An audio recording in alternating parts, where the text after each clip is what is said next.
That's nice. Yeah. Listen, Germany's got a great NFL fan base. Great one. There are probably more Taylor Swift fans in Germany than NFL fans. I can understand why they'd ask.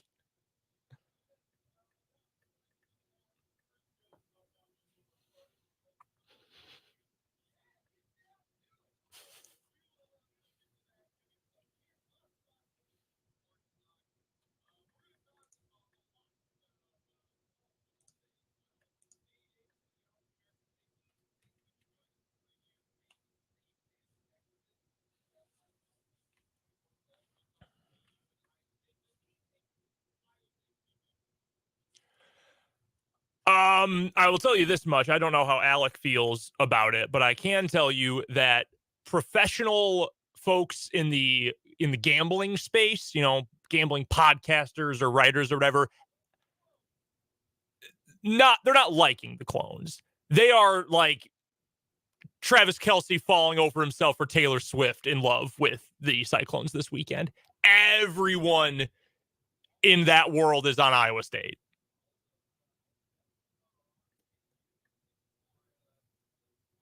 The wise guys are on Iowa State.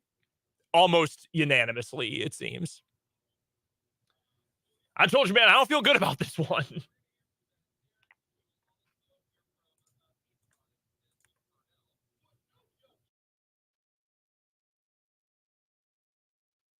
Been a stud.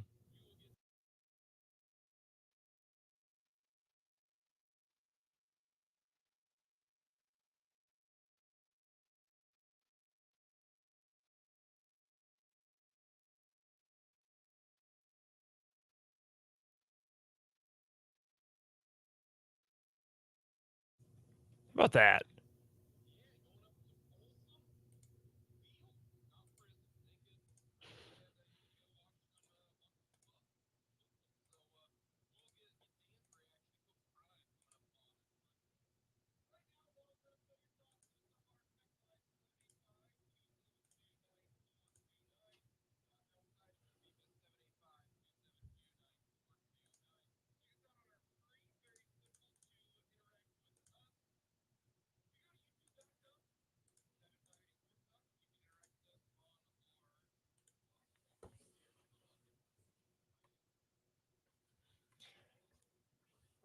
New positioning here. We've had to change the whole thing since I'm in the other room today. Now I'm for.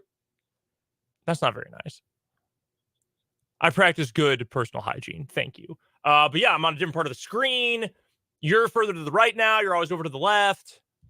Yeah, it's a wild day.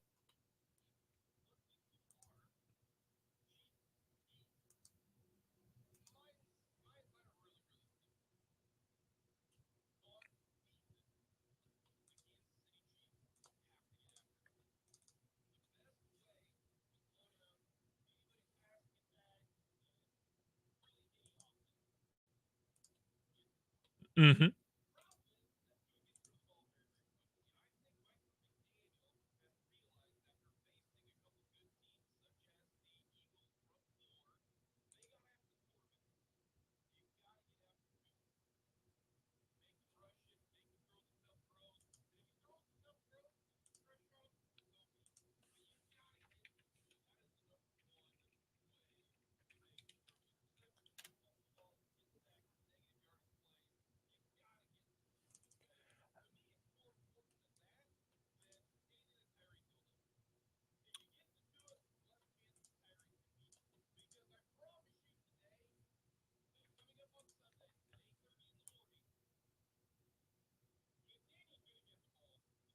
Mm-hmm.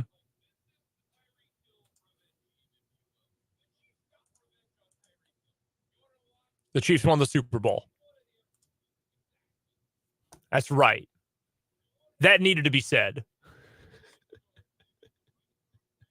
Man, I just saw that.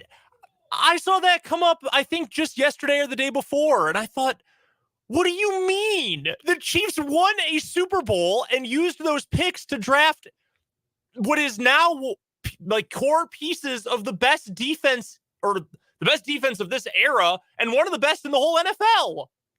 What do you mean it didn't work out?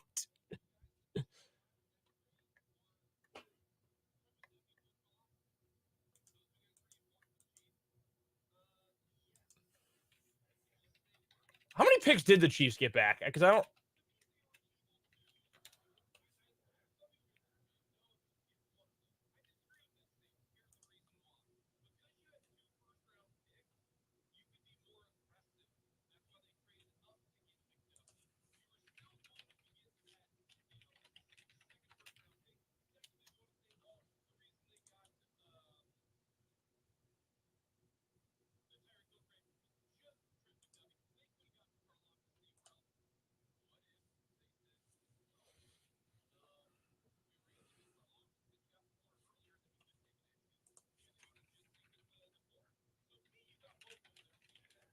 And it gave you more flexibility in that draft as well, because remember, they got pick number 50 and eventually traded out of that. And I know Sky Moore hasn't worked out so far, but the process of drafting him was really smart. Second round, possession receiver, ideally something you didn't have. You got him at the end of that run of wide receivers in that year's draft, and they moved back and were able to get him.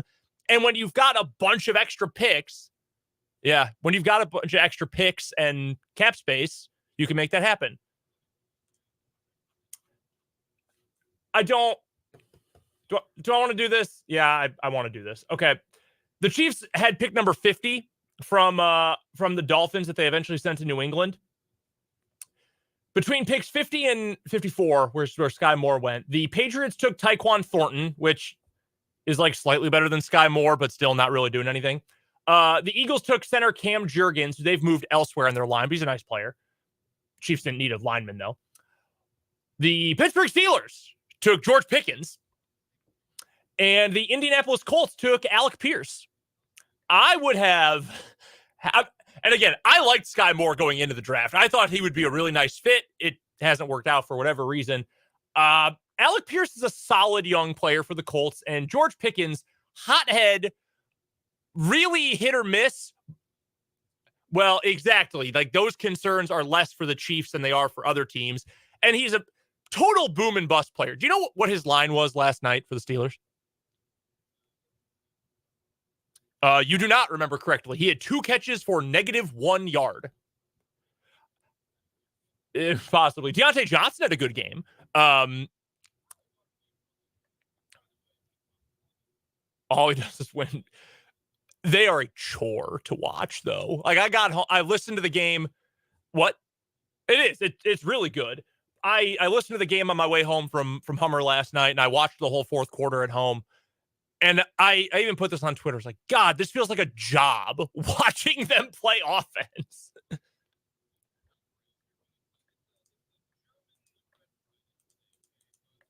Get after the quarterback. Yeah. Mm-hmm.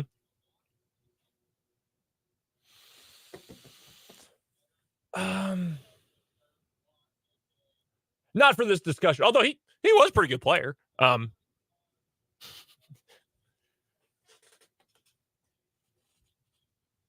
That's 2 sets of brothers that are going to the Hall of Fame. That's insane.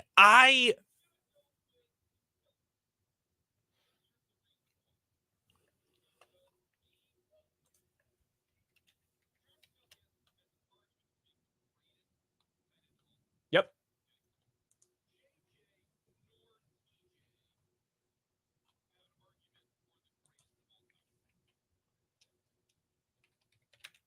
Correct. I would argue, and like everyone knows JJ Watt was great, right? Everyone. I would argue that the most underrated defensive player maybe of all time is JJ Watt. Like, and I know he was hurt a lot. I understand that.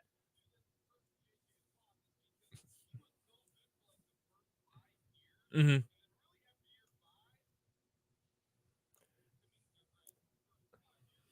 Yeah.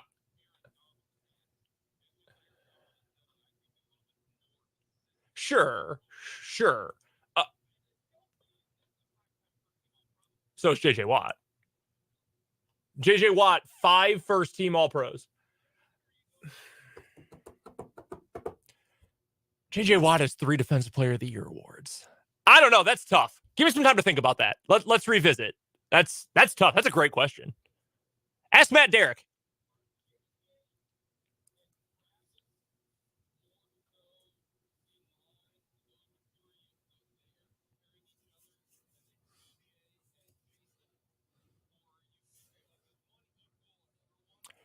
Yeah, I see what you're saying. I think, your closest corollary would be Travis Kelce and JJ Watt.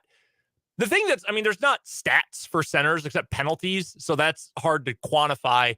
But I think at least one argument you could make is that, like, we live in the era of probably the best pass rushers in the Super Bowl era. Like, TJ Watt's incredible, but you've also got the Bosses and Myles Garrett, and you just got Micah Parsons, so many dudes. Whereas, like, how many centers do you know?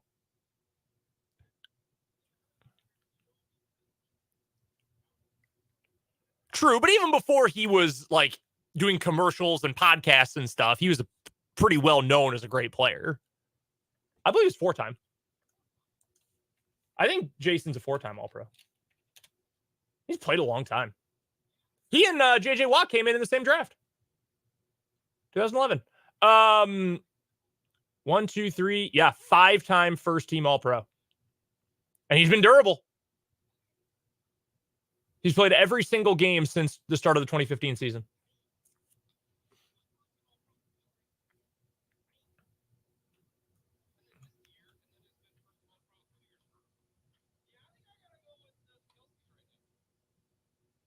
That's incredible. That's a really good question. By the way, Jason Kelce averages 4 penalties a year as a center. That's wild. Yes, eventually we will get to the final point.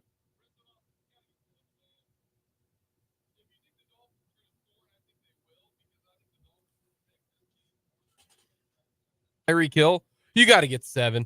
If you don't get 7, you're in trouble. So I'm going to go with pass rush and get 7, not 3. You got to score in the red zone. 3 points ain't going to beat the Dolphins, because I think the Dolphins are going to be uber aggressive in this game. Yeah, I would say so too. My first key for this one, and it also has to do with the Chiefs defense. And I want to specifically point out one player who I think is going to play a major role in this game one way or the other. That's offensive lineman Robert Hunt for the Dolphins. I think is a really solid player. Rough start to his career, but he's been really good since kicking inside the last few seasons. He has been limited in practice this week. He's been banged up all year so far. If he can't go, that changes a lot in the passing game, but also in the running game for Miami. We talked about it earlier in the week. In fact, I think you brought it up, Jake, that Miami likes to build so much of their offense in general, so much of their passing game, both quick and deep, based on what kind of success they find in the running game and what they can do with Mostert, or before he got hurt, Devon Achane, or any of these other guys, Savon Ahmed, any of these other guys they're throwing out there to run the ball with. We talked about it, that Nick Bolton being out is not a good thing. I don't think you can spin it as this is good, but that doesn't necessarily mean that the run defense is going to be bad for the Chiefs coming up in this game. So I think this defensive line has got to be good up front. That includes Karlaftis and Omenahu and Dana and whoever else rotates in at defensive end. They've got to set the edge because Miami is very capable of bouncing things outside. It's been, especially with Tranquill banged up. If he's not able to go, that's going to mess things up. Willie Gay practiced today, though. That's a big deal. Might be harder to get to the edge for those linebackers. So it's a big deal if the Chiefs are able to set that edge with their defensive linemen, not allow those bounce out plays to the outside. On the interior, Chris Jones has to be at least okay. I mean, he's not coming off the field. He's Chris Jones, but he's got to be at least okay against the run. This is kind of a Derrick Nottie game, right? His whole thing is space eater, big guy, clog up gaps, clog up running lanes. You want him to be doing that in this game. So to me, stop the Dolphins running attack by beating them at the point of attack, at the line of scrimmage. Don't allow short carries, quick hitter things to turn into big gains to set up that offense. Dan, by the way, also speaking of the Chiefs defense for his first key, no explosive plays. And the direct quote from Dan, I mean, they're going to get a couple. They're too talented, but limit explosives as much as possible. The words of Dan Lucero. And I agree with that, too, for what it's worth. I mean, they're going to get chunk plays, but it's a matter of when during the game, where on the field, and the total number of them. And if you can limit at least a couple of those things, you should be okay. Yeah, I agree with him. What's your second key? Red zone, man. Get to the pass rusher. You got to score in the red zone. You have got to score in the red zone. You got to get 7. You can't get 3. If you get in there 3 times, you need 21 points. The Dolphins are going to be uber aggressive in this game. I think they know that. To me, if you want to go with, is it a bigger deal for the Dolphins if they lose this game as opposed to win? It's not a big deal if the Dolphins lose. Mm-hmm. But if they can win this game, that puts them above the Bills. Yep. They've already, they lost to the Bills earlier this year. They're going to get the Bills again. All right. The Bills have got 3 losses already. Mm-hmm. The Dolphins got 2. I don't think that many people pick the Dolphins to win the division. If they beat the Chiefs, that's why I think they're going to be uber aggressive and they're going to go down firing. So you got to get 7. Can't get 3. They should. That's absolutely how they should approach this. I would love to give you something deeper and analytical and conversation starting, but my second key is you just got to catch the ball. Like, Patrick Mahomes has not been perfect this year, but you know what he can't do? Catch and throw on the same play. He cannot catch all of his own passes. Travis Kelce cannot get every single target and every single reception. And the Chiefs just don't really want to use Isaiah Pacheco to his fullest abilities. So the other guys have got to catch the ball. Do what I think you've been saying for a couple of weeks now. Mm-hmm. Go with your most trustworthy guys on the field at any given time. That is MVS, Rice, and Watson. That's who you got to go with. And honestly, and I know that I'm not the coach, so I don't get to make these decisions, but if you wanted to give me a few more looks where you went with 2 tight ends and you ran with Pacheco as your running back, or McKinnon actually for passing situations, you went with either running back, Watson as your deep threat, Rashee Rice, Travis Kelce, and you wanted to throw Noah Gray out there as well, I would actually really like to see Noah a little Gray more of that. Has quietly been a very productive player. Yeah, very solid tight end too. He's turned into a nice NFL player. I wouldn't be super opposed to that because he's also been fairly reliable in a limited, number of things he's been asked to do over the course of the season. So get your most trustworthy guys out there. They got to make plays for the quarterback. It's as simple as that. You can't have those drive killers. You can't let, 3rd and 4 become 4th and 4 near midfield because that changes things. And we know how the Chiefs react to short yardage situations and sometimes the conservative play calling late in games. So you've got to make plays for your quarterback. Do not hang him out to dry. Got to catch the ball. Simple enough there. Dan, as much as he says no explosive plays need to be allowed by the defense, he says, well, the offense, you got to go find somehow. The fewer plays you need to get down the field, the less chance there is for the little mistakes that have plagued the offense at times. I 100% agree with that. That's why explosive plays, those chunk gains are so valuable, because a 10-play drive starting at your own, what would that be, 25-yard line, that takes you almost 75 yards, and a 3-play drive that goes 75 yards. What's the difference? Well, 1, time of possession is going to change, but 2, 10 plays versus 3 plays, that's 7 more chances for something to go wrong. That's, when people talk about analytics, they mostly don't know what they're talking about, but more than anything, it is about minimizing your risk play to play. And over the course of a game, fewer plays means fewer chances to screw something up. And for an offense that has screwed some things up, that's a pretty good place to be. All right, prediction time. What do you got? All right, I'm going with L'Jarius Sneed as my big chief. Whoever he draws as an assignment, Hill, Waddle, he's got to play well. If one of those dudes is going to get theirs, he's got to shut down the other one. So you think Sneed can do it? If he doesn't, they will lose. No, that's what I'm saying. Yeah, no, I do. I think he's playing really well. I agree. Yeah. If Sneed plays well, they're going to win. If Sneed plays poorly, they're probably going to lose. Yeah. And I think you could actually duplicate that with McDuffie. I agree. Yeah. Like if McDuffie and Sneed play well, then this Chiefs team is going to win. If they don't, then they're going to lose. And you're going big chief, which means, you think they're going to be good.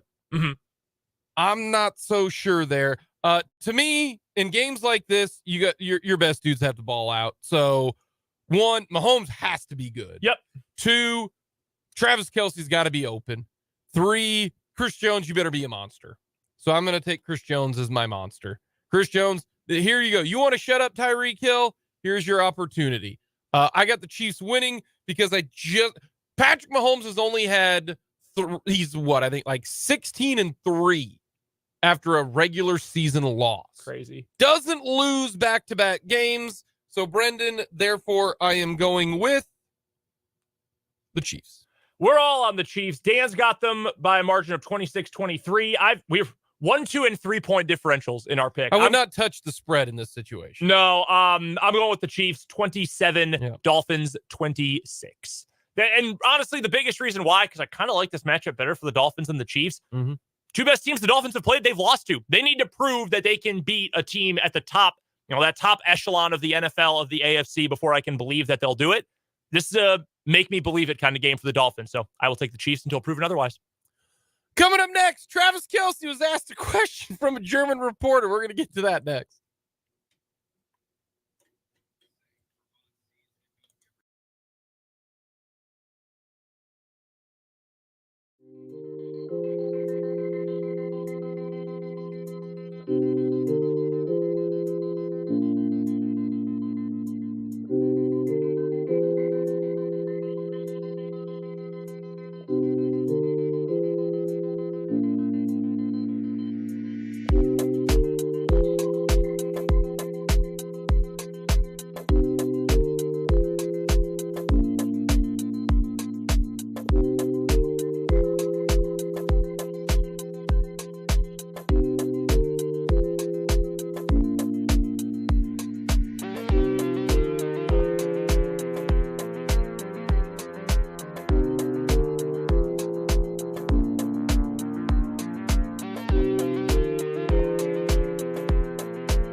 Got our Lewis Toyota High School Game of the Week coming up tonight.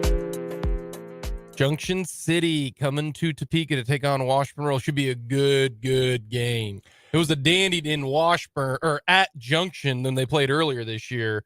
This is gonna be a tough one. The last time these two teams faced off, Junction City held Washburn Rural to 1 offensive touchdown and lost 28-7. Rural scored 3 non-offensive touchdowns to win by 21 points. That's why this is not a gimme. No, oh God, no. That's not a gimme. I hope people realize they have Washburn Rural undefeated #1 seed. 6A West is loaded. Yeah, it's insane. It is truly insane. The worst team right now is 7-2. Yeah. No. Well, technically it'd be Junction at 6-3. Yeah, outside of Junction. Yeah. Then the next worst one, I believe, is 8-2. Yeah, it's an insane. I think it's like Free State or somebody like that. I think it's ridiculous. That's coming up tonight. No, 7-2. 7-2. 6:30 pregame, 7 o'clock kickoff. Yours truly and Greg Akagi on the call from Bowen Glaze Stadium right here on 580 WIBW. It's going to be a good one. Alrighty. I want you guys to listen to this. Sometimes when you go overseas and the media gets to talk to everybody, sometimes it can be a little bit different. Yesterday, when Mike McDaniel spoke, he tried to, say a joke, and he's like, hey, I know I'm bigger than I look. They didn't get it. His dry sense of humor. Yeah. I know I'm bigger in person. Who's joking. Well, Here is a question to one Travis Kelce from the media in Germany. Are you in love?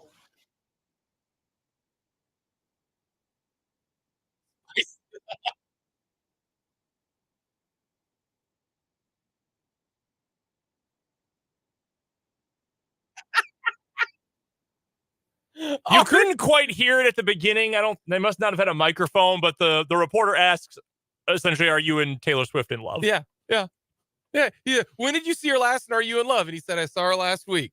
And then she followed up with that's just good journalism. Are you in love?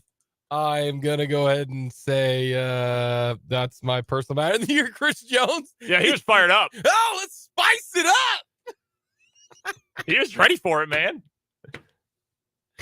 Oh, this is great. I find it hilarious. That's just me personally. I wonder if he knew, this was going to happen. That he would, he was already a football star and a well-known, hosted Saturday Night Live before any of this. He was obviously a big deal, but I wonder if he knew just how big it would get. No. I feel like it'd be hard to, right? Well, you should know because it's Taylor Swift. Well, yeah. But paparazzi's everywhere with her. But he did say, he's like, yeah, I'm not used to people just taking photos of me coming in and out of, his house. Then he didn't realize. Yeah. I hate to be the bearer of bad news, but welcome to celebrity life, Travis. It's kind of like when, I married my wife. Sorry, Linz, I'm a public figure. You're going to have to, You're going to have to deal with that.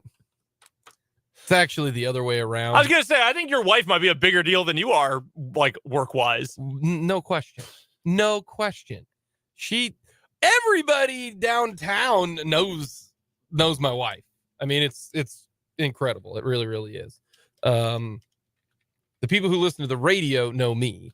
The people everywhere know my wife. She's the BMOC of the family. Yeah. I'm all right with that. My wife is, I probably know more people through work than she does, but that's the one thing I have. She's got smarter, more successful, better looking, funnier. It's just, that's all I got. Sick. People know what I look like if they watch the YouTube. Yeah. Awesome. Know what my voice sounds like. Are you in love? Spice it up. I thought it was so funny. Coming up next, we're going to talk with Danny Davis on all things Chiefs not all things Chiefs, all things K-State. Surprise! Hey, Danny, guess what? We're going to talk Chiefs. All things K-State in Texas as he covers the Longhorns for the Statesman. We'll get to that coming up next.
Welcome back into 580 Sports Talk. Thank you so much for joining us. Jake LeBon along with Brendan Dworzynski with you on this Friday. We're going to hear from Desmond Purnell coming up in the 5 o'clock hour. We'll talk with Matt Derrick coming up in the 3 o'clock hour. Alec Busse covers the Iowa State Cyclones. He will join us coming up in the 4 o'clock hour at 4:30 to chat all things Iowa State and KU. Not going to lie to you, didn't think Iowa State was going to have this type of season after everything that went down this offseason. That is kind of a big situation for the Iowa State Cyclones. Did not expect them to be this good with the gambling situation that went down. Not going to lie to you. Yeah, well, they ended up being better off not having Hunter Deckers. I mean, we had the tape on him last year. That was rough. Raquel Beck looks like he's a dude. Maybe not a superstar, but he looks like he's a certifiable dude. We are going to talk with Danny Davis of the Austin American-Statesman, trying to get him on the phone right now to talk all things K-State and Texas. This game might determine who is going to play in the Big 12 title game. Both have a couple tough games the rest of the way, but this is by far the toughest game left on the schedule for both K-State and Texas. We bring in Danny Davis of the Austin American-Statesman joining us here on the Fleming Place Wine and Spirits Hotline. Danny, how are you doing on this Friday? I've been doing good. Sorry I was a little late getting on with y'all, but happy to talk some Longhorns. Alrighty, what's the vibe down there in Austin? They got K-State coming into town, which always plays them tough. They're coming off back 41-0 and 41-3 wins. What's the vibe down there for Longhorn fans? I mean, obviously, they're 7-1. I think it's the first time since 2009, which was that year they got to the championship game and lost to Alabama. So I think people are really excited. People expect to win down here in Austin, and just has not been happening for the last 10, 15 years or whatever the math is. I think people are kind of excited that this team is winning, and I think kind of looking at the schedule, Kansas State's maybe the last really tough test on the schedule. So if they win this Saturday, I think people are going to be really excited and maybe looking a little bit too ahead to that Big 12 championship game. But I think people are just excited to be winning and contending with this Texas team, especially after the last few years this program's had. Alrighty, why did Sark go? Why didn't he go with Arch? Everybody wanted to know why he didn't go with Arch. Can you tell us why?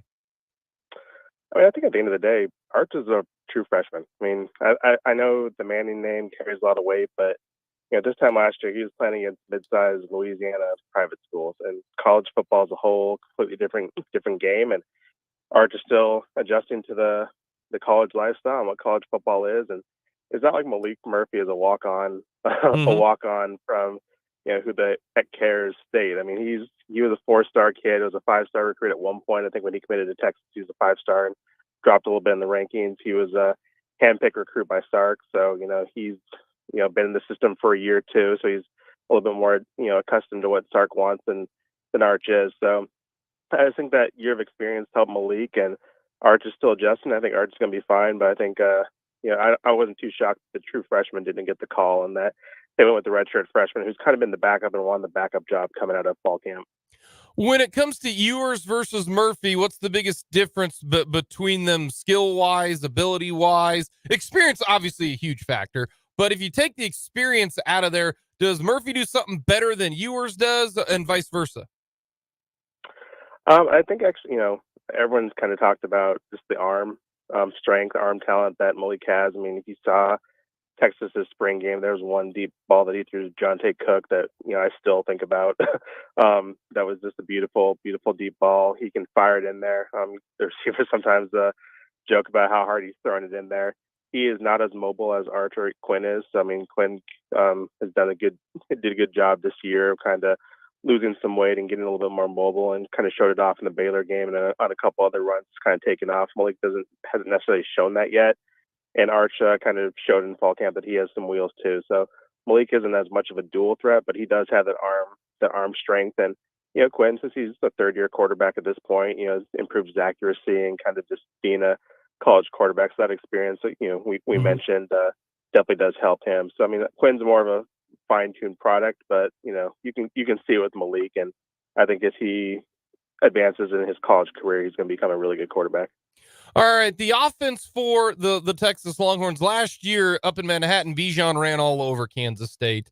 Do you think that's the hope here, or is this year's offense with Murphy gonna have to do something different?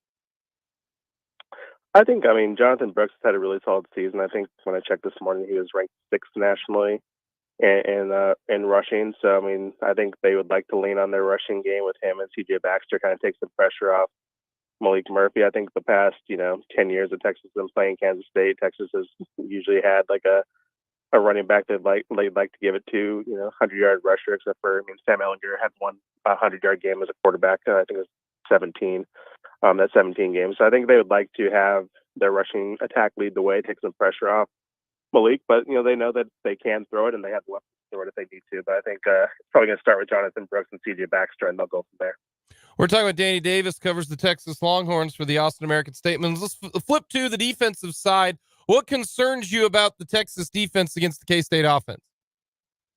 They've had some trouble with some mobile quarterbacks, and obviously Kansas State has two of them, depending on who they decide to throw at them. And, Will Howard, I think 2 years ago, had like a 75-yard touchdown run against Texas. So they've had some problem with some mobile quarterbacks, whether it was Donovan Smith at Houston or Dylan Gabriel with Oklahoma. So I think they're probably a little concerned with that. But, we'll see. We'll see if that defensive line, linebackers, Jalen Ford can kind of, keep their eyes on the quarterback, and at least if he drops back, make him beat him with his arm as opposed to with his arms and his leg.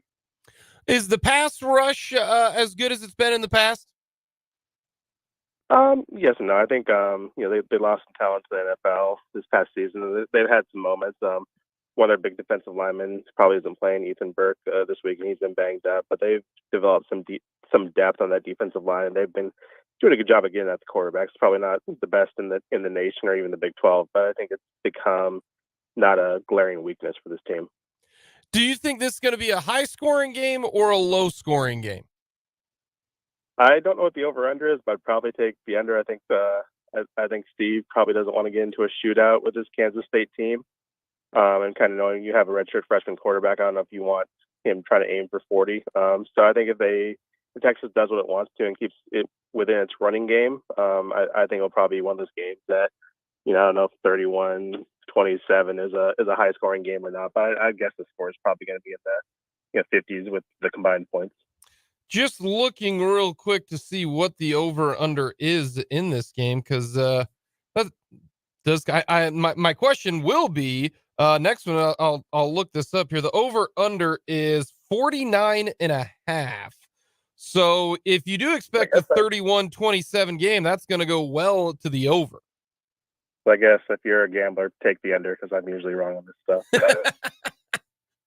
Well, the last two games with Murphy at quarterback, is it just simply win until yours is ready to go, and it doesn't really matter how they look? Yeah, I mean, I think that's, even if Quinn's back there, I think big name of the game at this point is win. Style points are, I personally think style points are kind of pointless when you're you're trying to get in that playoff. I think if you win, everything else will take care of itself. So I don't think Texas cares if they win 59-0 or 3-0. Like, they just need to win, and they know they're going to be tested by a good Kansas State team, and they can't get too focused on style points because their Kansas State's a really good team too. And if you get too focused on how much we're going to beat this team, that team's going to come up and sucker punch you. So I think they're just trying to get out this weekend with a win and add Kansas State to their resume, and let the committee just say they beat Kansas State as opposed to they beat Kansas State by 3, 20, or 50 points. The loss to Oklahoma, what happened in that game? Their defense just fell apart in the last couple of minutes. I mean, they took a late lead, and Kansas State just went, I think it was 75 yards and around 60 seconds, and they just had some bad miscommunications, bad tackling, and defense played the poorest it's played all season, just at the absolute worst time. And obviously, rivalry games, weird things happen.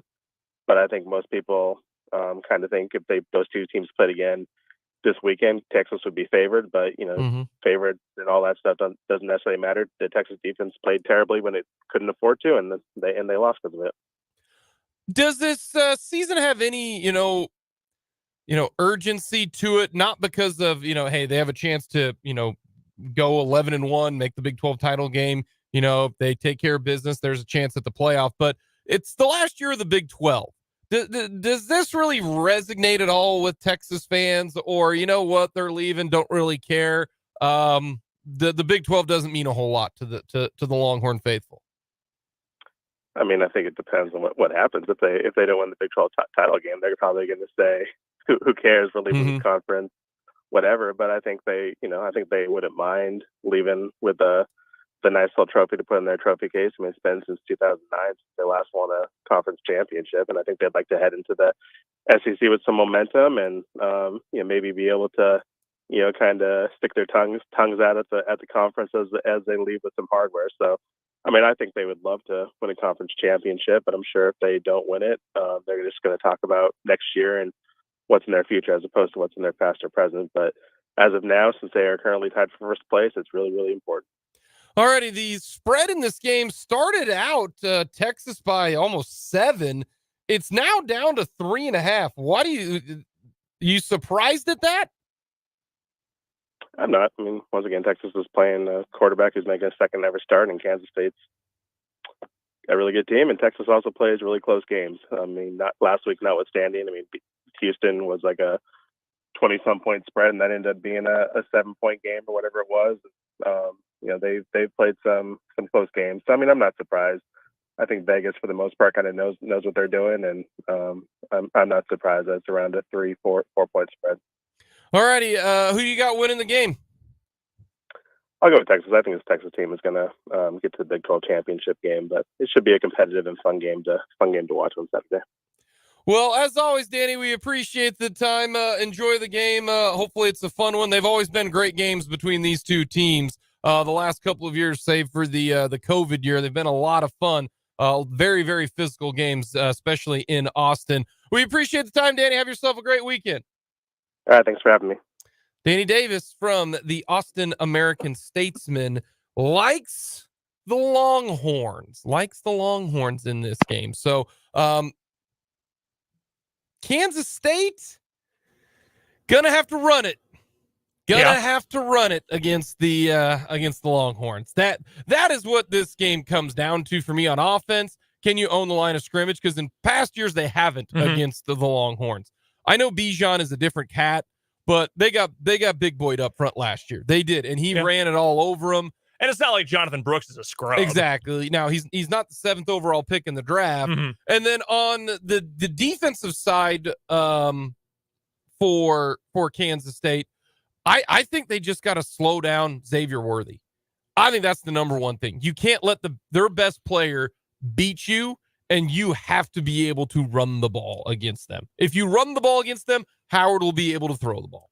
No question. Xavier Worthy is who Paul Meyerberg brought up yesterday as the number one thing. Yeah. And that's the biggest concern. And the defense has been great the last couple of weeks, but Texas is different. They've got a different kind of talent than, Houston or this year's TCU or this year's Texas Tech or a team like that. Well, generally they have more talent than any of those teams anyway. But you've got to keep that guy under wraps. And that's the worry for K-State, even with how well they've been playing lately, is how can that secondary hold up?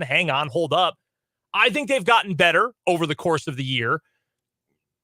We'll see. We'll see if they're able to do it. I mean, this is the big test. Now, I'm fascinated by Malik Murphy in this game because this is also going to be his biggest test yet since Quinn Ewers got hurt. If he struggles, do we see Arch? I don't think so. I mean, listening to what Danny had to say, he's like, no, Murphy was Sark's guy. He's been in the system for a year. And I also think that Manning was a little bit overhyped. Yeah, he was. Because here's the reason why, okay? If you are the number one recruit, the number one guy, like you're that dude, okay? Think about the last number one that dudes, okay, who came in as true freshmen, right? Like I think of the two most prominent ones were from Clemson and from, at the time, Georgia, right? We're talking college. Number one dude, Trevor Lawrence. Okay. Yeah. Kelly Bryant was the starting quarterback. Ewers is better than Kelly Bryant, right? Yes. I agree with that. But you got to start. Eventually, Trevor Lawrence took over. Justin Fields, same situation. If you're that dude, we're talking about not Well, Quinn Fields Ewers. didn't, though. I know, but then he goes to Ohio State and then lights the world on fire because he was that guy. The reason why he didn't there, but that's the starting quarterback. Yeah. This is the backup. If a 5-star dude can't be the backup, that means he's third string. So, by many accounts, folks who follow this kind of thing, Arch Manning is a legitimate 5-star prospect, but he also was inflated. His profile was inflated by A, the fact that he's a Manning, and B, he ain't played nobody, Paul. He went to the same high school as Peyton and Eli and Cooper and the whole Manning family. They're not exactly playing the Kansas 6A West schedule, okay, at Isidore Newman prep school or high school or whatever in New Orleans. That's not the kind of opposition they're facing. So he was inflated a little bit. By all accounts, still a good prospect, but maybe not quite overwhelming number one. For what it's worth, looking back at the last few classes, I'm looking at the 24/7 composite. Mm-hmm. Okay. Or I'm sorry, this is just 24/7, not the composite. Number one in last year's class, or I'm sorry, 2 years ago, the 2022 class, Travis Hunter. He obviously went to Jackson State. He wanted to play for Dion. Now he's at Colorado. They're not very good, but Travis Hunter is. Really good player, really good athlete, instant impact wherever he would have gone. 2021, number one recruit in the country. Do you know who it was? In 21? We just mentioned his name. In 21. It was Arch. No, he was 23, class of 23. Or 21? Yeah. Quinn Ewers. That's right. He was the number one recruit in the Ohio class. State. Yeah, that's right. 2020, it was Bryce Young. And then DJU was right behind him. And he pushed Trevor for that. I mean, Trevor wasn't giving up the job, but I mean, he was considered a big deal. Didn't really have that guy in 2018. There was no truly number one quarterback in 2018 was Spencer Rattler, who started as a freshman at Oklahoma, but we know how that has. And then he got usurped by Caleb Williams. Caleb Williams, a dude. By the way, how about this? Your top 5 prospects in 2018. Number 1, Trevor Lawrence. Number 2, Justin Fields. Number 3, Iyabi Anoma, who didn't quite pan out at Alabama. Xavier Thomas, who was okay at Clemson. And Micah Parsons. That was your top 5 in 2018. That's not bad. Yeah, decent talent. I know Fields hasn't worked out in the NFL, but Amon-Ra St. Brown was top 10 that year. So was Patrick Surtain. That's pretty crazy. So it's kind of like these recruiting people know what they're doing. It's like the draft. Like some years it's really deep and some years it's not. It's like basketball. By all accounts, the 2024 basketball class, but not good at all. Like the top 5 outside of Cooper Flagg, like the top 5 kids would be like top 25 in any other class. Not great. Not great. Coming up, we got a lot more to get to here in this edition of 580 Sports Talk.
is hour number 2 here on 580 Sports Talk on this 8:30 in the morning kickoff Friday coming up. 8:30 in the morning. By the way, Brendan, if you're wanting, you can you want to come with me to Skinny Sports Bar and Grill? 8:30 in the morning. Doors open at Skinny's. You can watch Chiefs play, and breakfast will be served. Biscuits and gravy. That sounds like a blast, and I love biscuits and gravy. Here's the problem. I will be up late watching college football and gambling on college football Saturday night, and I may have to start the game on delay a little bit because I plan on sleeping in on Sunday. So I might wait a half an hour and then start watching the game in the DVR and skip through the commercial breaks. Okay. Yeah. You gonna avoid spoilers though? Yeah, I can avoid spoilers. Don't really care. Yeah, it'll be fine. I mean, I got to watch the game anyway, so I'm not too worried about it. Okay.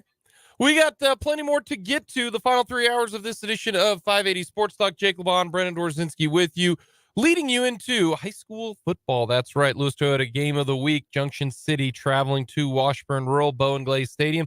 Should be a good one tonight. 7 o'clock kickoff, 6:30 pregame coverage here on your home for high school football, basketball, the goods here on 580 Sports Talk. Want to thank Danny Davis for coming on, talking all things Texas and Kansas State. We'll preview Iowa State and KU coming up here in just a little bit in the 4 o'clock hour. Matt and Derrick will join us at the bottom of the hour. We got on Second Thought today as well. Let's go around the NFL, though, in this 3 o'clock hour. All right, what's the game? What game are you interested in, Brendan? And it's the Packers versus the Rams? No, it's going to suck. That game's going to blow. The Packers are favored by 3. Yeah, because it's unknown if Stafford's going to play. It opened with the Rams favored, but then when it was reported Stafford would be limited in practice or not practice and questionable, Packers jumped the fence there. No, it's going to be ugly. I mean, neither of those teams is any good. And the Packers stink. So I'm going to watch it. I'm going to watch every play of it, but it's not going to be pleasant. No, I mean, the game of the weekend is easily Sunday Night Football. Well, outside of the Chiefs game, let me say that. Outside of the Chiefs game, it's Sunday Night Football. It's Bills-Bengals, because that game has so much riding on it. Both teams already have 3 losses. I think the Bengals are playing better football right now. They've got their quarterback seemingly back and healthy. Their defense is starting to pick up steam like they do year after year. It takes a few weeks, but they're able to pick it up. Lou Anarumo is such a good coach. You've obviously got the emotions behind that game with Damar Hamlin returning to Cincinnati. No, that to me is the marquee game of the weekend, because it feels like that's almost an elimination game at that point. Like the Bengals at 4-4, I mean, they've come back from bad starts before. Wait, they're 4-3. Oh, I thought you were saying they're 4-4 right now. I was like, man, they've already lost 4 games. This would be 5. Wow. Well, for either team, because the Bengals have had their bye, the Bills have not.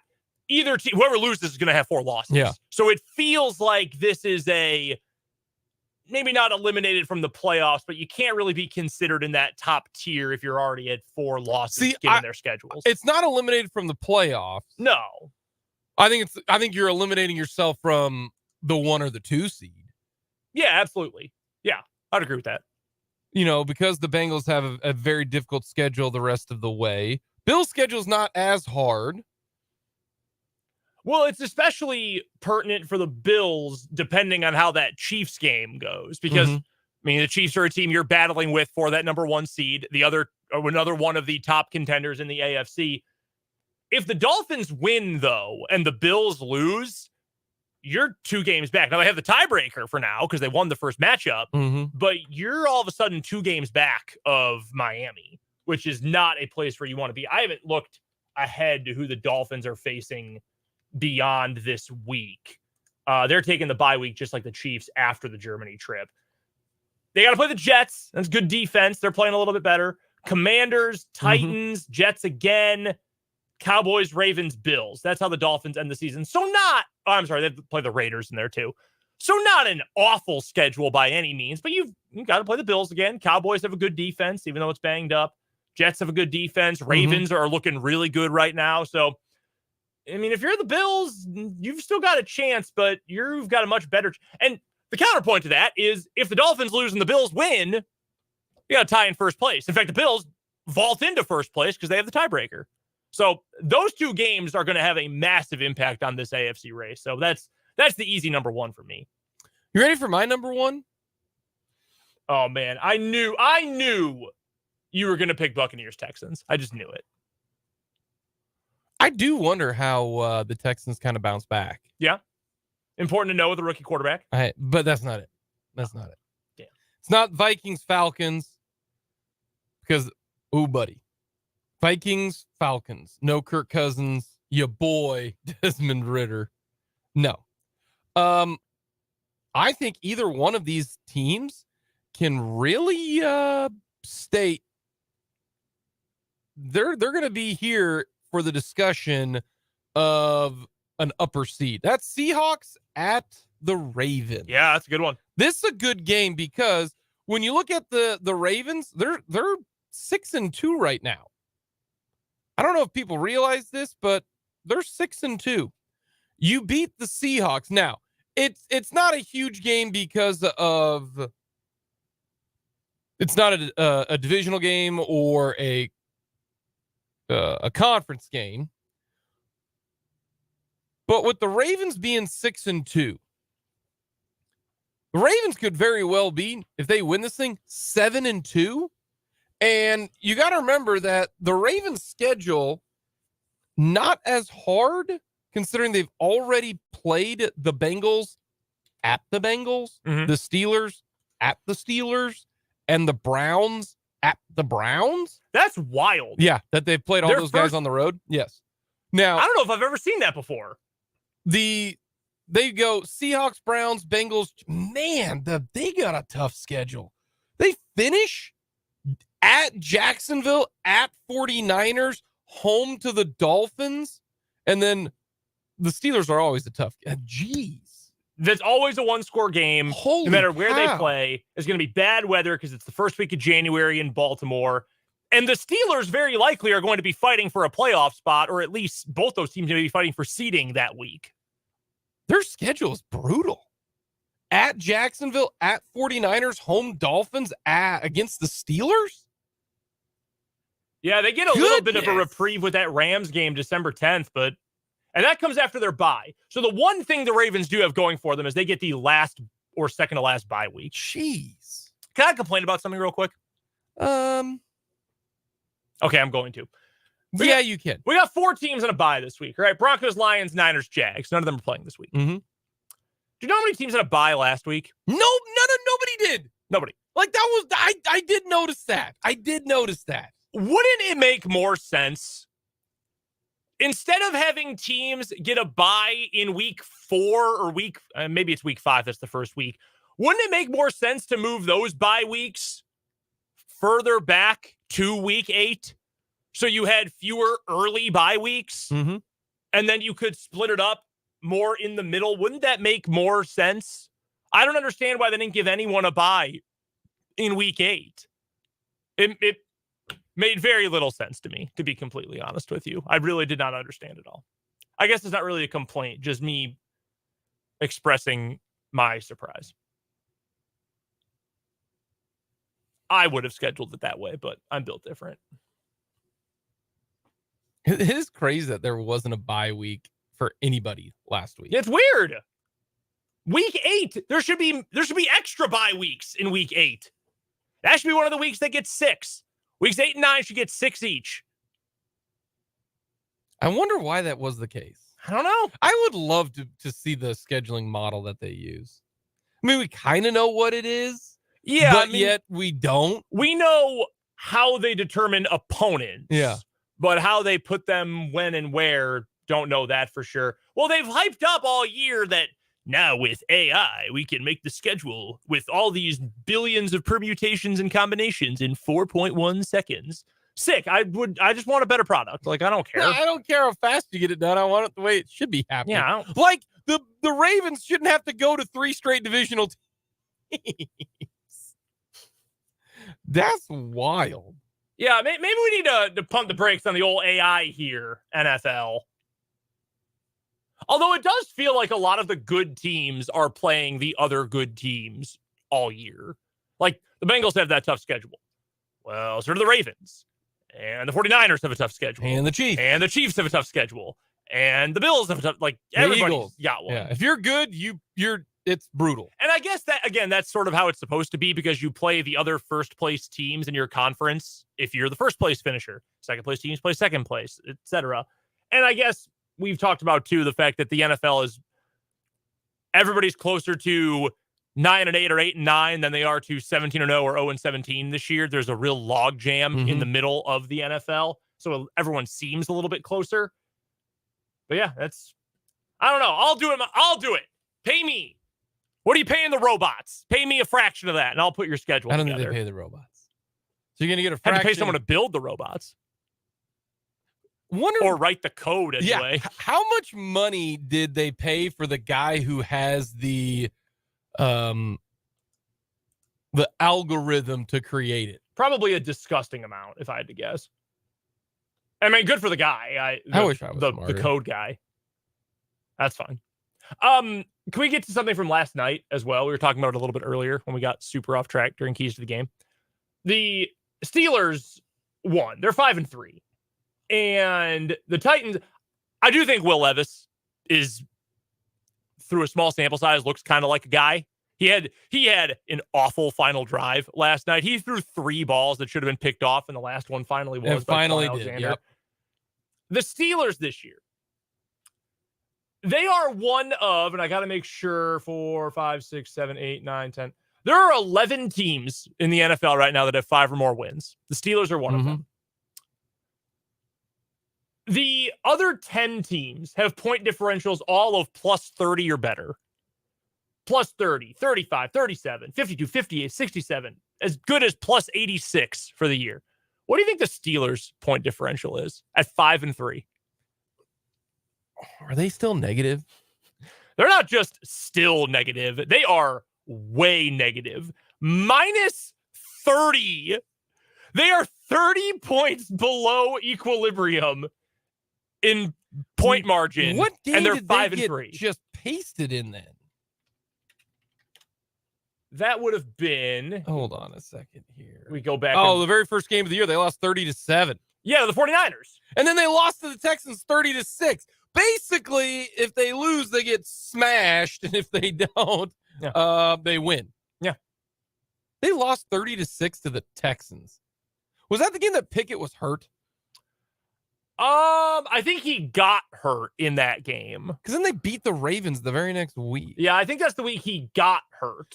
Yeah, he wasn't any good that game. Yeah. Pickett they didn't do anything against Houston, and that was when CJ Stroud looked like Patrick Mahomes. Yeah, he looked incredible. So that's one funny note, that the Steelers are 5-3 and have a negative point differential by 30 points. Also funny, can you name the one division leader with a negative point differential?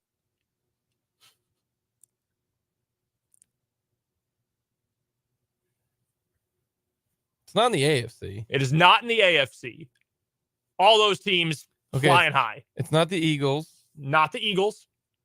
Although they don't even have the best one in their own division. The Cowboys do. Yeah, but they're leading the division. Yeah. You said leader. Division leader, yeah. Okay. The Lions have a positive one. They do. So do the Seahawks. So do the Seahawks. So it's got to be whoever's leading the South. The Atlanta Falcons. Yeah, whoever's the South. Man, that team, that division is poopy. I'm so happy Taylor Heineke's playing this week, though. I love watching him play. I was talking to Dan about this the other day. He's not good, but he's better than Desmond Ridder. Man, if Desmond Ridder to you, what did he do to you, man? He just stinks. There's more to it. Did he bad football? Did he you haven't talked this bad about another player since the Peterman. I wasn't even as hard on the Peterman as Dan was. Yeah, Dan was very hard on the Peterman. I think he was the most anti-Peterman member of the crew. No, I just hate watching him play. I just don't think he can play. I just think he stinks. This man is a bona fide scrub. There's a great Stephen A. Smith clip of him calling Kwame Brown a bona fide scrub on ESPN News, of all places. Any other games you're particularly interested in this weekend?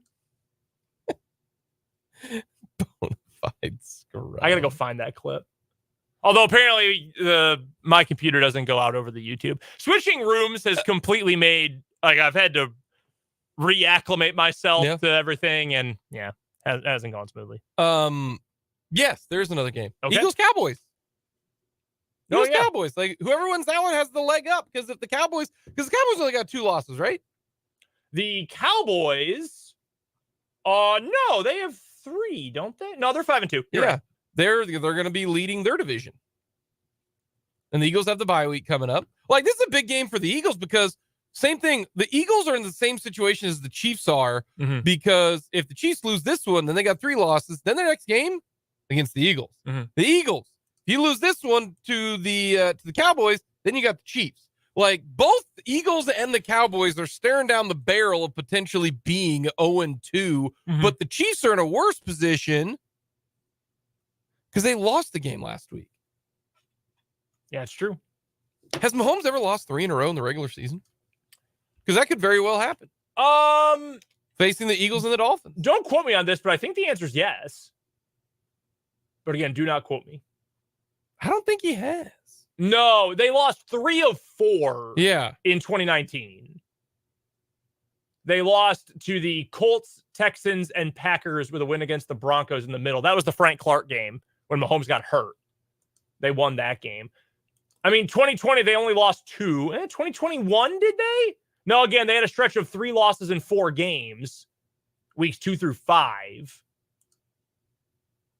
But yeah, like last year, they only lost 3 games total.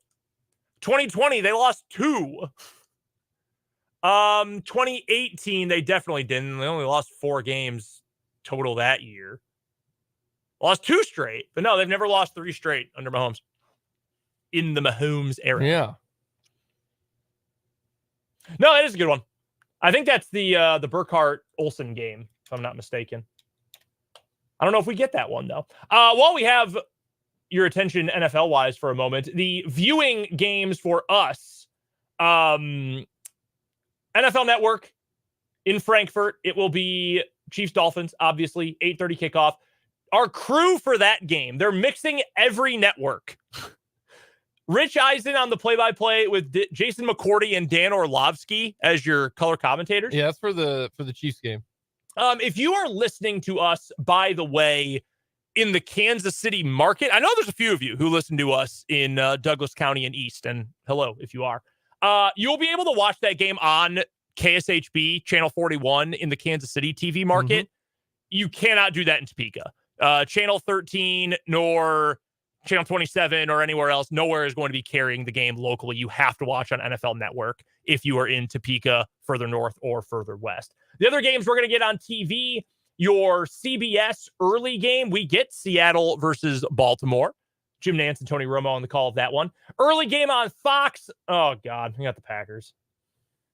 You get to watch your Packers! Well, yeah, I mean, I'm happy that I don't have to find alternate means to watch the Packers. But yeah, y'all are going to be subjected. If you haven't watched the Packers offense in the last few weeks, guess what? It sucks. Has this been the worst season that you've watched in a while?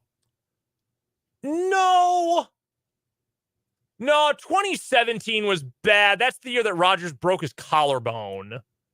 Who's the backup there? Brett Hundley. UCLA Bruin Brett Hundley. Or was that Deshaun Kaiser? It might have been both, actually. Kaiser was later. Deshaun Kaiser, bad. That's Notre Dame, great. Notre Dame, great. Yeah, Deshaun Kaiser. Wow. Yeah, he sucked. Wow. He was big bad. That would have been 2017. Or no, I'm sorry, that was 2018. Yeah, 2018, the Packers also stunk. But man, they just were very good. Rodgers was hurt all year. He had that knee he was banged up with. But yeah, I mean, there hasn't been a lot of losing in my life. And I know, if you're a Chiefs fan, you probably think, hey, Brendan, shut the bleep up, because no one cares that your team that has won a bunch suddenly doesn't win. But it makes me sad. So sorry. And then the afternoon game we're getting is going to be Dallas Eagles. Yeah. We're not going to get Giants Raiders. Damn. I was really hoping to see. Is that one of your picks, by the way? Yes, it is. You're ridiculous, it is. Brendan. Say it with me. The Raiders. You're ridiculous. We'll get to that in our picks. Yeah, Top I of know. 4. I know we will. Coming up next, we got our On Second Thought. We will get to that coming up here on 580 Sports Talk.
Second thought, where we would like a redo, if you will. That you know what, that was dumb. That was not smart. I didn't think KU could beat Oklahoma. I'm not gonna lie to you. Did not think the Hawks would win. You guys are saying, yeah, I would have taken the Sooners to cover, and I didn't think the Hawks could beat the Sooners. I thought the Sooners were the game against UCF. I thought was the eye opener. Turned out that was just who they were.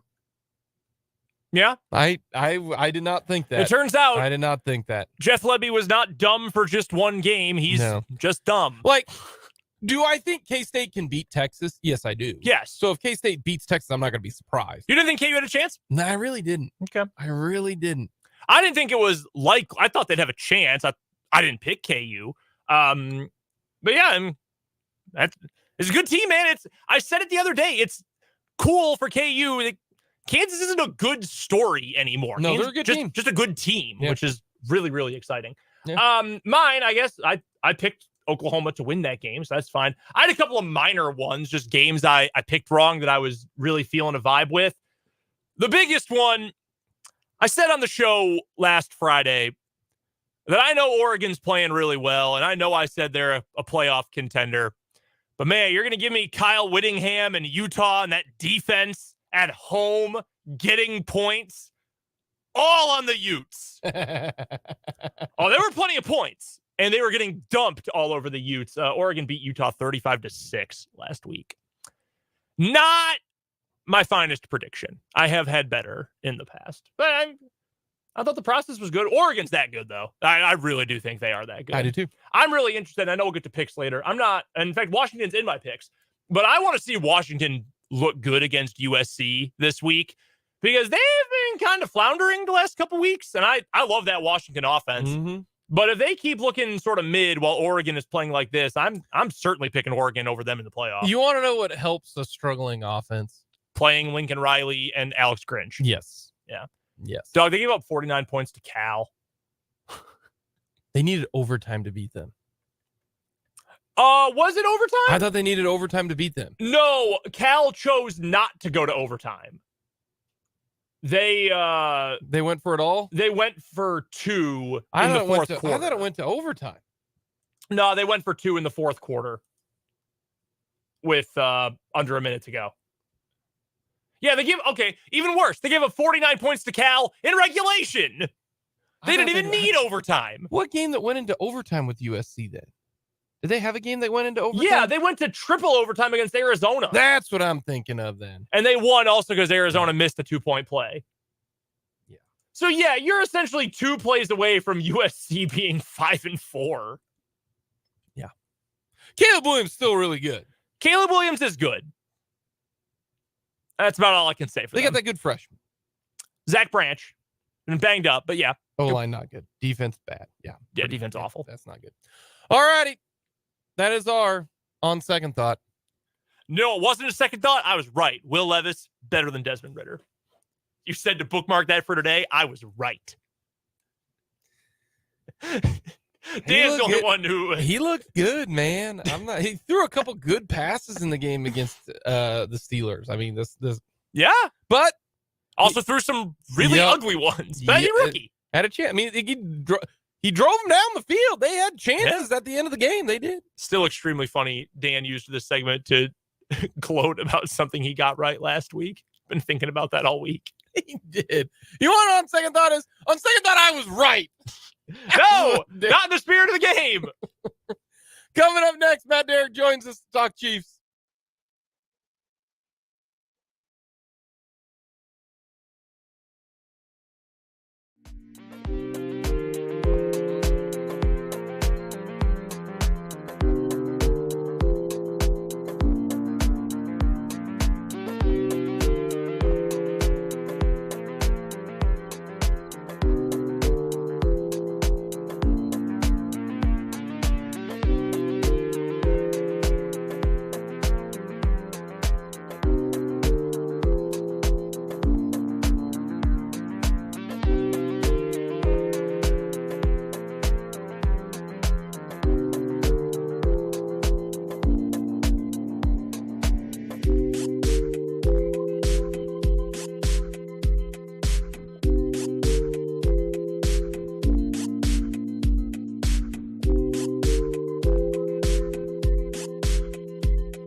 Heading to Kansas City on the Fleming Place Wine and Spirits hotline, we are going to Matt Derrick, covers the Chiefs for ChiefsDigest.com. You can follow him on Twitter at Matt Derrick.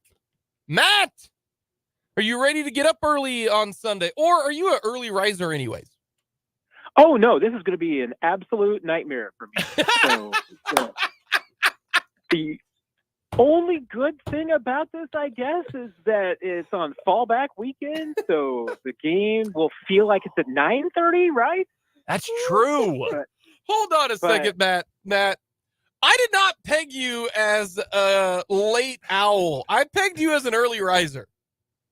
I've been a night owl all my life. Really? Love that. Yeah. I mean, really ever since I was a kid.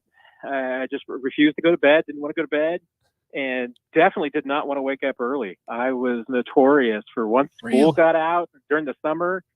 Oh, I'd sleep until noon every day if I could, and I definitely didn't want to go to bed. But man, you and Brendan are like two peas in a pod. Yeah, Matt's where he me. That's me now. Brendan is nocturnal, Matt. I don't know if you knew this. He's like a bat or a raccoon or an owl. I still probably fall asleep after midnight most nights. I also go to bed after midnight. It's just, 3-ish hours after midnight. Hey, real quick, both of you, ask me what time I went to bed last night. Jake, what time did you go to bed last night? I'm guessing 9:30. Yeah, he's not. I did. I went to bed at 9:30. You didn't even make it to the end of the game last night. No, I had to get up and see, I'm really good with the DVR. I DVR'd it because I wanted to finish the end. Woke up this morning, and while my son was getting dressed, I watched the speed version of it. There you go. Yeah, I went to bed at 9:30. See, you're in dad mode though. Once you get to dad mode, I mean, your sleep is completely affected. So I never had kids over here, so I can still live exactly like I did when I was 12. This is swaying some life choices. I'm not gonna lie. That's very tempting. Man, holy cow! All right, let's get to the game. Do you think the Chiefs did the right thing by leaving Thursday? I guess we'll find out, won't we? I mean, I really don't think it matters. It's probably much ado about nothing. I mean, I don't know that there's really compelling evidence either way that really helps it. I mean, Andy Reid's got his anecdotal evidence that says that going late's the way to go. And I think it, honestly, I mean, I truly think that it probably has more to do with how you execute your plan rather than what your plan is. Because it seems like, there's plenty of evidence to suggest that both ways work, going early works and going late works. I think that generally these games that are overseas, with some exceptions, I mean, I think it's definitely like an advantage, like for Jaguars when they play like 2 games in a row in London. I mean, I think they definitely have an advantage in that second game. But I think for the most part, it just favors teams that are more organized. And so that's probably why the Chiefs, I think, will play well, and why they played well in London against Detroit. I mean, Andy Reid's an organized guy. So, they go in, they do what they're going to do. They're consistent. I don't know how the Dolphins have been really doing things this week. I've been following it. I mean, I've obviously been hearing their press conferences and everything, but I think the other thing about going in early is that it can make it a little bit more like a vacation, and the Chiefs are definitely treating this like a business trip. I mean, the players will have a few hours to themselves on Saturday to go out and do some things and check out Germany. But for the most part, this is a go in, get it done, and get out trip. Do not go hang out by the train station. Yeah. I'm going to give you all some advice from having been there. Do not hang out by the train station. All righty. Bad things happen at the train station, huh? I shared this earlier in the week. I studied abroad when I was in college, Matt, and I spent a couple of days traveling in Frankfurt, and I didn't have any money. So I stayed in hostels everywhere I went. And I found out while booking my place, the hostel district of Frankfurt is also the red light district of Frankfurt. And there's some sinful behaviors are possible near where the train station is. I'll leave it at that. Yeah, and that might encourage some of the Chiefs to go down there. You never know. Suppose that's true. We're chatting with Matt Derrick from ChiefsDigest.com. It is our Chiefs insider, Matt, joining us on the Fleming Place Wine and Spirits hotline. You can find his work at ChiefsDigest.com. And, of course, you can go find him on Twitter as well. His handle there is at Matt Derrick. Should we expect any sort of flu hangover from Patrick Mahomes this week, Matt, or do you think he should be, and He's got to get some help from his receivers, obviously, but do you think he'll be back at full strength? I think he'll be back to full strength. I mean, it doesn't appear like the hand is going to be a significant issue either. He had a little bit of a bandage, it looked like, on one finger. We'll see if he has to wear a glove or feels that necessity on his left hand. But either way, that would probably be more, I think, of a worry than anything dealing with the flu after effects. If anything, I mean, I think you would normally say to yourself, after Patrick Mahomes has a kind of game like that, it's going to go the other way. That he's just usually a lot more focused and a lot more determined, and usually puts together a pretty good effort. So I definitely don't think that there's going to be any flu hangover. If anything, I think there's a reasonable chance that that experience in Denver last week is just going to make him a little bit more drilled in and focused this week.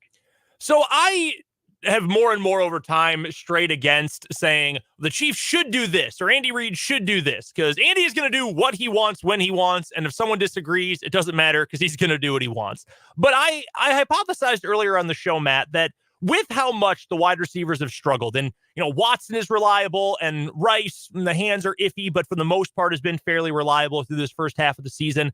Do you think it is possible, or at least would make sense, for the Chiefs to maybe run a little more two tight end stuff so you can get Rice and Watson or MVS or whoever else you want for that second receiver, a running back, Kelsey, and then maybe throw Noah Gray on the field too, because he's been at least reasonably useful in the passing game this year? Do you think that's the kind of thing the Chiefs might try? Or maybe the better overall question is, do you think the Chiefs might try to get a little more creative with their packages if the receivers continue to struggle with consistency?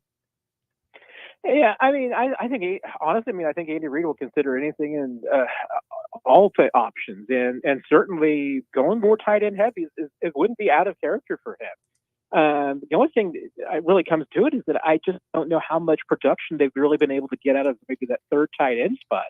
I don't know that Blake Bell's really had the best season that he's ever had. You know, obviously he was coming off some injuries last year. He's getting a little bit older, but I'd be almost intrigued at this point, you know, to see if they would maybe activate one of the tight ends off the practice squad. Maybe give Matt Bushman an opportunity and see what he can do. He's a little bit more of a pass reception kind of guy. I'd be kind of interested to see what might happen there if they went that direction, because you're right. I mean, Kelsey and Gray, I think, have been fine, and Noah Gray's had a good season to this point. For him, I don't know if Blake has been as productive as he has been in the past, and he's really, you know, even with his offensive skill set, I mean, he always has been kind of more of a blocking guy and more of a short yardage guy. So yeah, I mean, I definitely think it's in the ballpark of things that they might consider, because let's circle back to the other things that Andy Reid's been pretty consistent with, is that he thinks that the solutions to this team's offensive troubles are on this team. That, you know, he didn't feel necessarily the need for them to have to go out and get somebody at the trade deadline, because he thinks he knows what he has, and he likes this collection of talent, and he thinks it's just a matter of this group improving and eliminating mistakes is the only thing slowing him down right now. I feel obligated to ask this question, even though I think we all know what the answer to it is going to be. Isaiah Pacheco is pretty fresh. He only had 8 carries last week. They're going up, the Chiefs are, against a Dolphins team that, according to ESPN, is 27th out of 32 in run-stuffing win rate this season. How often they hold you to short gains or no gains. Are we going to see a little bit more Isaiah Pacheco, or am I just going to end up banging my head into a wall again? Yeah, I mean, certainly there has been a correlation this year that the more the Chiefs run the football, the better they are offensively. And last week is another great example. The run game just really got away from them. When they ran the ball, they were effective. I think Isaiah Pacheco averaged 6 yards a carry. They just got away from it. And when that happens, when this team gets one-dimensional, especially with the way that teams are playing them right now, I mean, you have to run the football to get teams to change their defensive sets. You know that they are going to be putting 6-7 defensive backs and cover guys out on the field.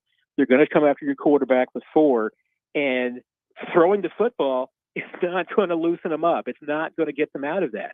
You got to run it. I mean, if they're going to give you light boxes, you have to run the football to force them to change that and to force them to get their focus a little bit more into the backfield.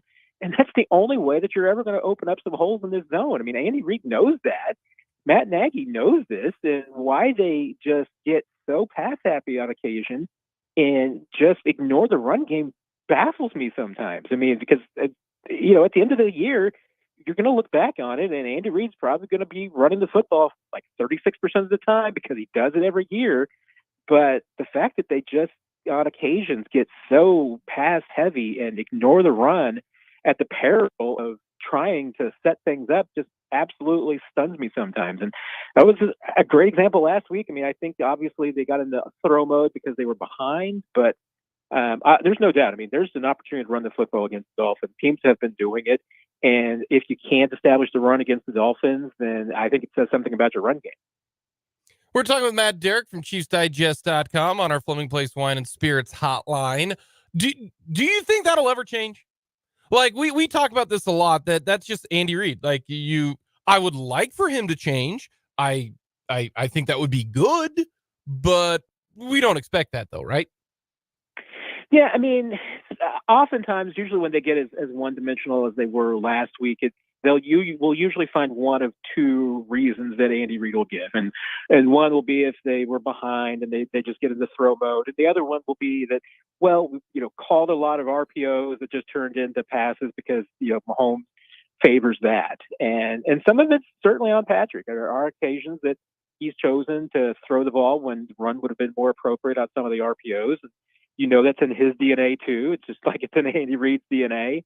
But, at some time, discipline has to come in. And that's the one area that I think you could conceive to make a quibble with both Andy Reid and sometimes Patrick Mahomes is that, they don't have the discipline to always take what's there and maybe run the basic stuff with that you just need to do to set things up later. And that's odd for me to say because I normally say that Andy Reid is so good at setting up things and teams and plays and, setting up something early in the season and then coming back to it later.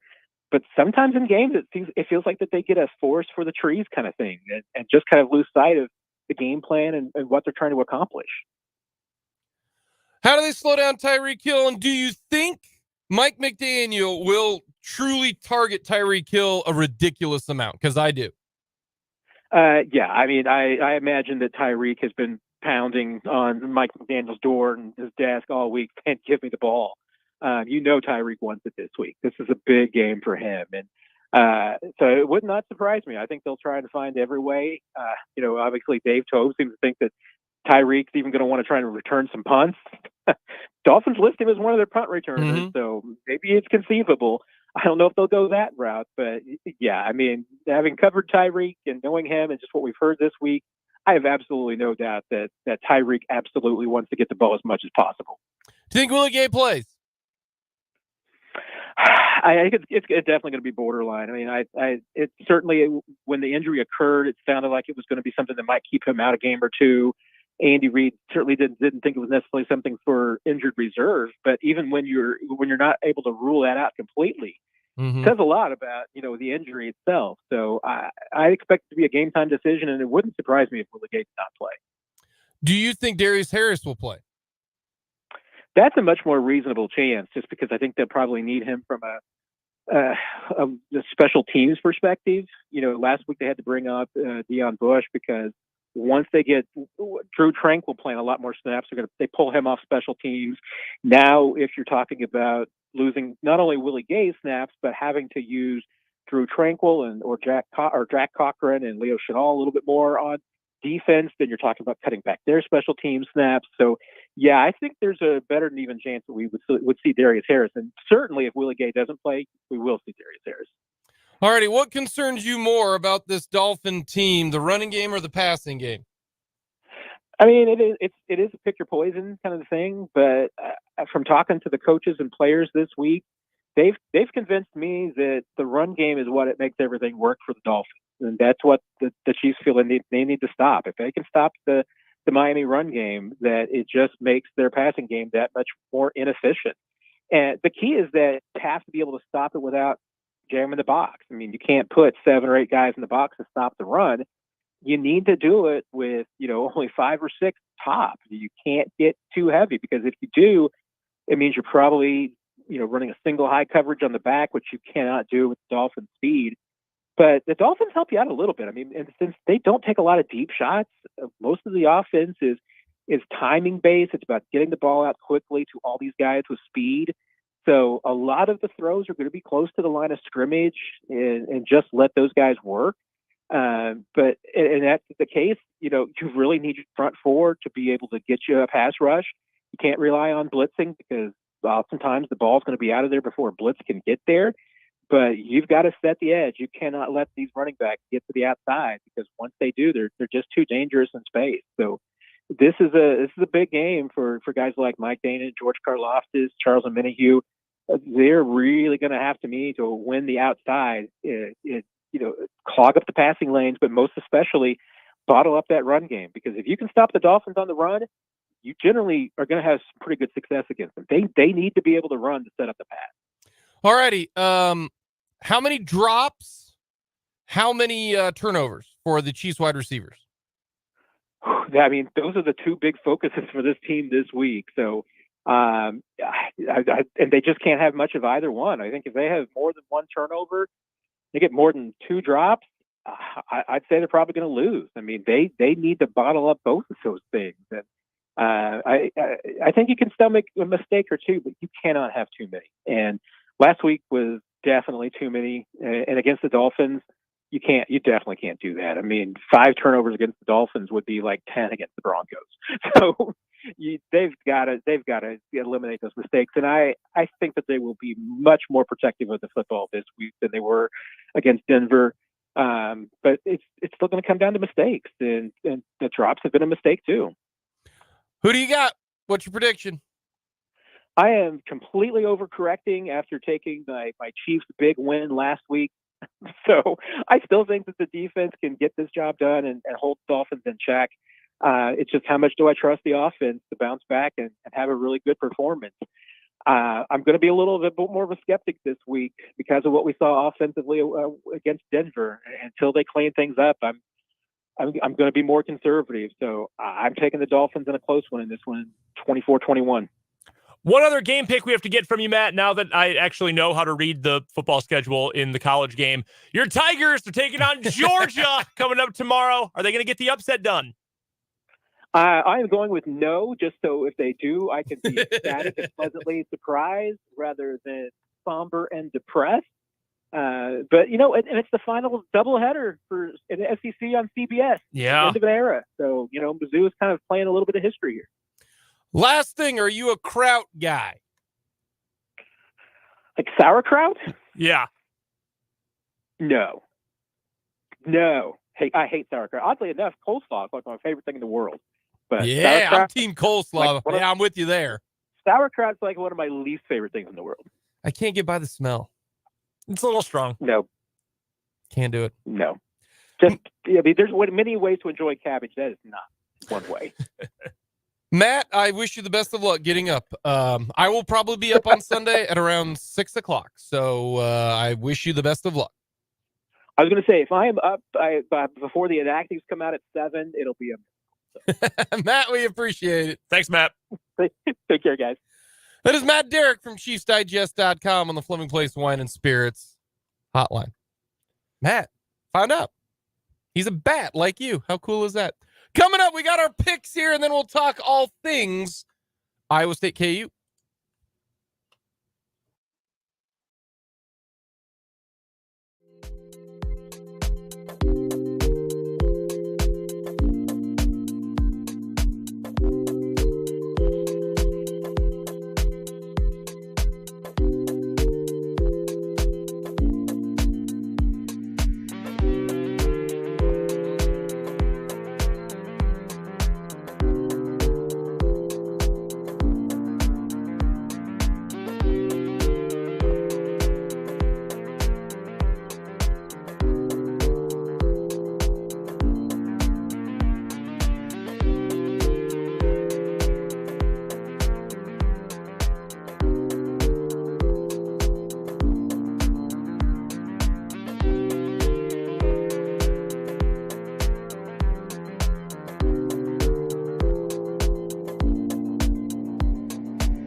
580, 580 Sports Talk coming your way on a Germany Red Friday edition.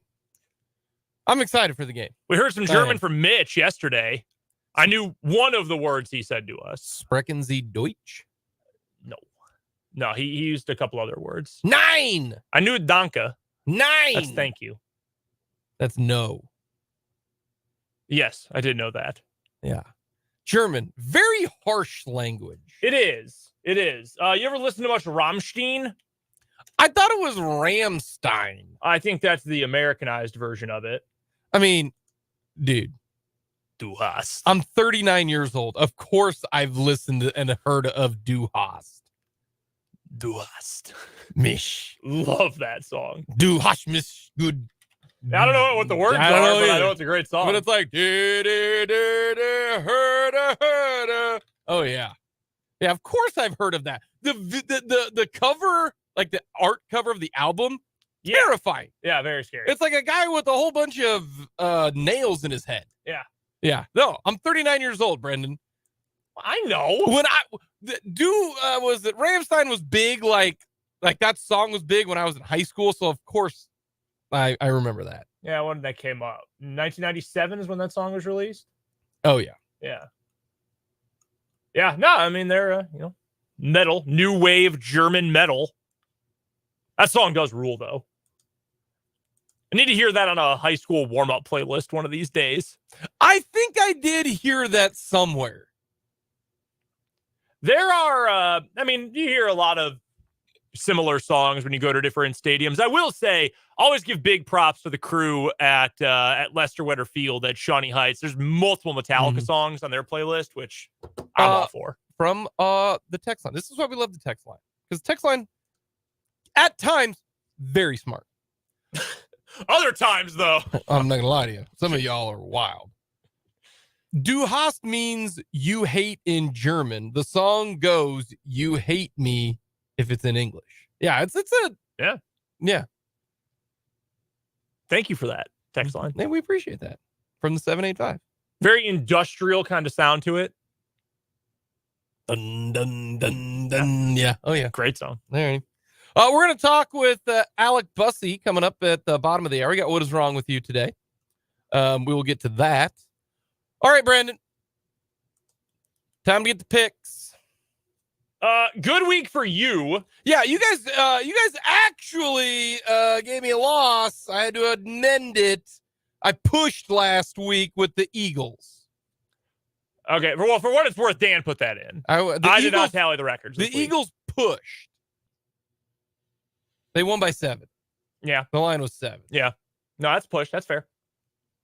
So Jake is now firmly in the lead, a full, 3.5 up on Dan. Jake's 27-15-1. Yeah, I'm killing it. Dan had a plus week. He was in the black. He's 24-19 for the year. I had another losing week. Good NFL week. Well, decent NFL week. Well, wait a minute. Dan had the same pick. So did hold on a second now. Do we have to go do an audit now? Yes, we are. Oh my God. What was last Friday? What date? 30th? The 27th. I have the information right in front of me. Well, I'm going to pull it up before you do. I already have it pulled up. Well, then how come you haven't figured it out yet? Because I've been pulling it up as we've been talking. I had the idea, like 10 Philly minus 7. Did they not win by 7? Did they win by 6? No, Philly won by 7. It was 38-31. So Dan also needs to subtract that. Because Dan did the same thing, didn't he? No, he did not have that pick. Dan didn't have Philly? No, he had the Lions and he had the Chiefs. Dan trying to short me. I see what Dan's trying to do. He's down and he's trying to cook the books. The pick you guys had, well, we can check on Google Docs if this has been edited. It is not. Okay, well, there we go. Dan's trying to cook the books. No, the only pick you guys had similarly last week was Oklahoma State. Otherwise, everyone was different last week. And did someone else have my picks? No, my college picks were booty. I went 2-0 on the NFL and 0-3 on college last week. Not great for me. All right, do you want me to go first since I'm winning? No, you gave it to me. I'll go first. Okay, what do you got? I'm going to go with that game we talked about a little bit earlier. Washington favored by 3 over USC. That's going to be at the Coliseum. Not a great home field advantage for USC. Washington has been quite middling over the last couple of weeks. Michael Penix, I don't think, is 100%. He was super sick last week, very much like Mahomes was ill last week. I thought he'd been banged up, maybe the ribs bothering him the week prior. So they've been middling the last couple of weeks, but I like their offense a great deal against the USC defense. And I think Washington's defense will make just enough stops of Caleb Williams and the Trojan offense. So give me Washington -3 in Southern California against USC. My other pick, you know who one of the hottest defenses in the country is right now, or are right now? The Wolfpack of Nevada. Okay. Oh! Hawaii is cheeks. Hawaii stinks. Yeah. And I feel bad because I love the Rainbow Warriors. Timmy Chang, their head coach, that is so cool for them. They suck, though. So give me Nevada at home, -3 and the hook against the Bows. Okay. I'll get to Dan's picks next, just while I'm rolling here. Yep. He's got K-State. I thought he might make his prop pick to take K-State money line, but he's taking K-State +4.5 against Texas. He's been all over the Cats this week, and he's also on New Mexico State -2.5. What are you doing? He loves Diego Pavia, their quarterback. He's got them favored by 2.5 against Middle Tennessee. I can't bet on New Mexico State. They've been good this year. Jerry Kill has turned that program around in a hurry. The little too shaky offensively for me. I can't follow that pick. So Dan and I both with a G5 pick this week. Oh, you and I have the same pick. Oh, boo. Yeah. What do you mean, boo? You should be you're welcome. I like when we have 27, different picks. 15-1, Brendan. I'm cruising. Yeah, I like having, the difference of opinion. I told you I like the Pokes. +5.5. Give them to me. By the way, K-State's a 3.5-point favorite now. We're going to give it to Dan when he made the pick at 4.5. Yeah, that's fair. I'll give him that. But yeah, K-State +3.5 right now. Interesting. I got the Pokes +5.5. I think the Pokes are going to win, and you're going to give me 5 points. If not, it's going to be a close game. I like Washington. I do think they're going to get it figured out because I don't think Wisconsin's or USC's defense is very good. Other UW. Yeah, not any good either. Yeah, so that's what I got there. I'll go with my NFL pick. Go for it. I am on Team Philly right now. I think Philly's going to take care of business. I think Dallas, little light right now. Give me Philly -3. How worried are you about Jalen Hurts? Because I think it's run the spectrum from what I can tell of he's banged up and they're still winning, so who cares? And also I've seen they're on some borrowed time because I think he's hurt. Well, so I'm not sure. I'm gonna I don't know if they've. You're gonna give me Philly or Philly -3. I'm gonna take them. I think the changes in how much Hurts is running is more because Shane Steichen left more so than he's hurt. I wouldn't be surprised if he's banged up because that's been a rumor for a while now. But I know I would take Philly over Dallas. Yeah, I'm going to take Philly -3. Teams that can punch Dallas in the mouth generally win. And this is more so about the Philly defense than anything. Yeah, exactly. I think they're hot. I'm going to ride with them. I'm going to take Cincinnati -1.5. Okay. I'm going to take Cincy to win this thing. They're playing good. Burrow's healthy. They got nobody to stop Chase. I think your boy Lou Anarumo, good. Give me Cincinnati. They're rolling right now. Yeah, I mean they're hot. And if Burrow is back to being Joe Burrow, they're going to be in a really good spot going forward. Next up for me, my NFL picks. I'm going to go with the one of, I think, just 2 home dogs on Sunday. Carolina +2.5 against Indy. Carolina won last week. Not a pretty game by any means, but I think they're starting to sort of figure things out a little bit. Indianapolis, I've got some worries long-term about Minshew as their starting quarterback this year. They cannot stop a nosebleed. All of their games are super high scoring. I'm going to take Carolina getting 2.5 points there. And I'm going to lay 1.5 with the Raiders. What are you doing? Taking on the Giants. Brendan. The Giants are awful. Might have Daniel Jones back. Has he been confirmed in or out yet? Do we know? Do you know, possibly? I have no idea. You have no idea. Daniel Jones is off the injury report. He is going to play. I don't care. He stinks. I'm going to bank on the dead cat bounce here with the Raiders. A couple years ago, when they brought in Rich Bisaccia off the bench to be their interim head coach, they responded really well. Rah-rah, loud, in-your-face kind of guy. Good vibes in the locker room. Same thing they've got going on now. I'm going to take the Raiders to get the one free win you get with an interim head coach with Antonio Pierce there. Dan's picks for the week. He's on 2 favorites. He's taking the Chiefs -1.5 against the Dolphins, and he's also laying the points with Atlanta. He is on the Taylor Heineke train. 3.5 is what they are laying against the Minnesota Vikings and rookie quarterback Jaren Hall. I don't know about that one. I like Heineke, but I don't know about that one. What are you doing with this Raider pick? What do you mean? What am I doing? I gave you my logic. No. Yes. Brendan, you're in the red right now, bud. And you're trying to get back in the good graces by betting on the Raiders. If I wanted to get back in, just try to make it a fight here, I would just pick Dallas and Buffalo and just try to catch up that way. I'm not playing that game. I think Las Vegas is going to win. I'm bummed that they fired McDaniels. Yeah. It was nice to know that how long will it take? Over, under, until sometime this offseason that he goes back to the Patriots? Over. I think it'll be next year. I think it'll be next year. They're going to hire him as a quality control assistant.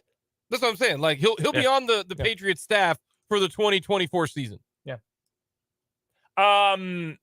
Wild card picks for the week. Dan's going with the Service Academy under. He's got Air Force and Army under 32.5. Look at these unders, 31.5 and 32.5. Yeah. I'm taking the Iowa Northwestern under. I might not get many more chances to bet on a total this low if Iowa finds an offensive coordinator with a brain. Man, that Army, Air Force can go. Yeah, and Army's terrible. Yeah, they're talking that game like 25-7 or something like that. What is Air Force favored? I think they're favored by like 17. Oh my. So you're telling me then? Yeah, it's like 25-7. Yeah. Air Force right now is 17.5. Yeah. Oh, that line has dropped too. Well, Dan put his picks in ahead of time, so that's all right. That's also 31.5. What do you got for that one? I'm going with the Fighting Willie Fritzes. You love Willie Fritz. I've always, as long as I have known you, you've been a huge Willie Fritz guy. No, I am not a Willie Fritz guy. Got recruited by Willie Fritz. Tulane, East Carolina. Okay. All right. The line is 45. I don't want to hear anything about Dan and I with our off the board picks. If you're out here banking on American Athletic Conference overs. Buried deep in the bowels of ESPN Plus for this one. Tulane's offense can go. ECU, not any good. Y'all, Tulane's going to score 45 on them by themselves. I was wrong, by the way. This game's on cable. Yeah, put some respect on the Pirates' name. It's going to be on the U. No, I got ECU's bad. They are. ECU is real bad. Tulane's going to score 45 themselves. Whoa! That's why I like the over. Tulane team total? That going to be the prop? No, that would be no. I don't even know what their team total is, but it wouldn't be 45 if they're putting the only thing that scares me is East Carolina is so bad. How bad are they? They're the last in the American Conference, and maybe Tulane's taking them easy, but I don't think they will. I think Tulane's going to put up a bunch of points. Tulane's going to have 30 at halftime. Can I get a touchdown in the second half? I just needed 7 points from ECU. That's all I need. For what it is worth, and I'm going to go pull this up right here. Tulane, what number did you have it at? Okay. 45.5. Still is. The team total for the Tulane, it's not actually listed yet, so can't give it to you. My apologies. Don't have it available yet. We've got a question from Jason in the YouTube comments, and you can find us on YouTube. Our channel is called 580 Sports Talk, same name as the show itself. Jason asks, is it okay to start drinking at 7:30 in the morning to tailgate from home before Dolphins Chiefs? Might get a question from the wife. Need some advice. Absolutely, it's okay. Absolutely. Do that at home. That's fine. Yeah. Do whatever you want at home. Here's ready? Don't drink beer. Ready? Oh. That's what Bloody Marys are for. That's what mimosas are for. Oh, yeah. Give me an alcohol salad. I don't like them, but, it's one of those things where, say, I'm not drinking, it's a Bloody Mary. Like if you're drinking straight scotch, like on the rocks at 7:30 in the morning, straight scotch, I'm going to question you a little bit. I'm not going to lie to you. If you, ready? Do a man mosa. I like man mosas. What is that? A mimosa is beer, specifically a light beer. You know, your Bud Lights, Coors Lights, Miller Lights, Busch Lights, yes. light beer with orange juice. It's actually really good. Why can't you just drink a regular mimosa? Isn't that champagne and orange juice? Yeah. Who's got champagne at their house on the regular? I don't know. Not me. No, I don't. Real quick. Okay. An alcohol salad. Yeah.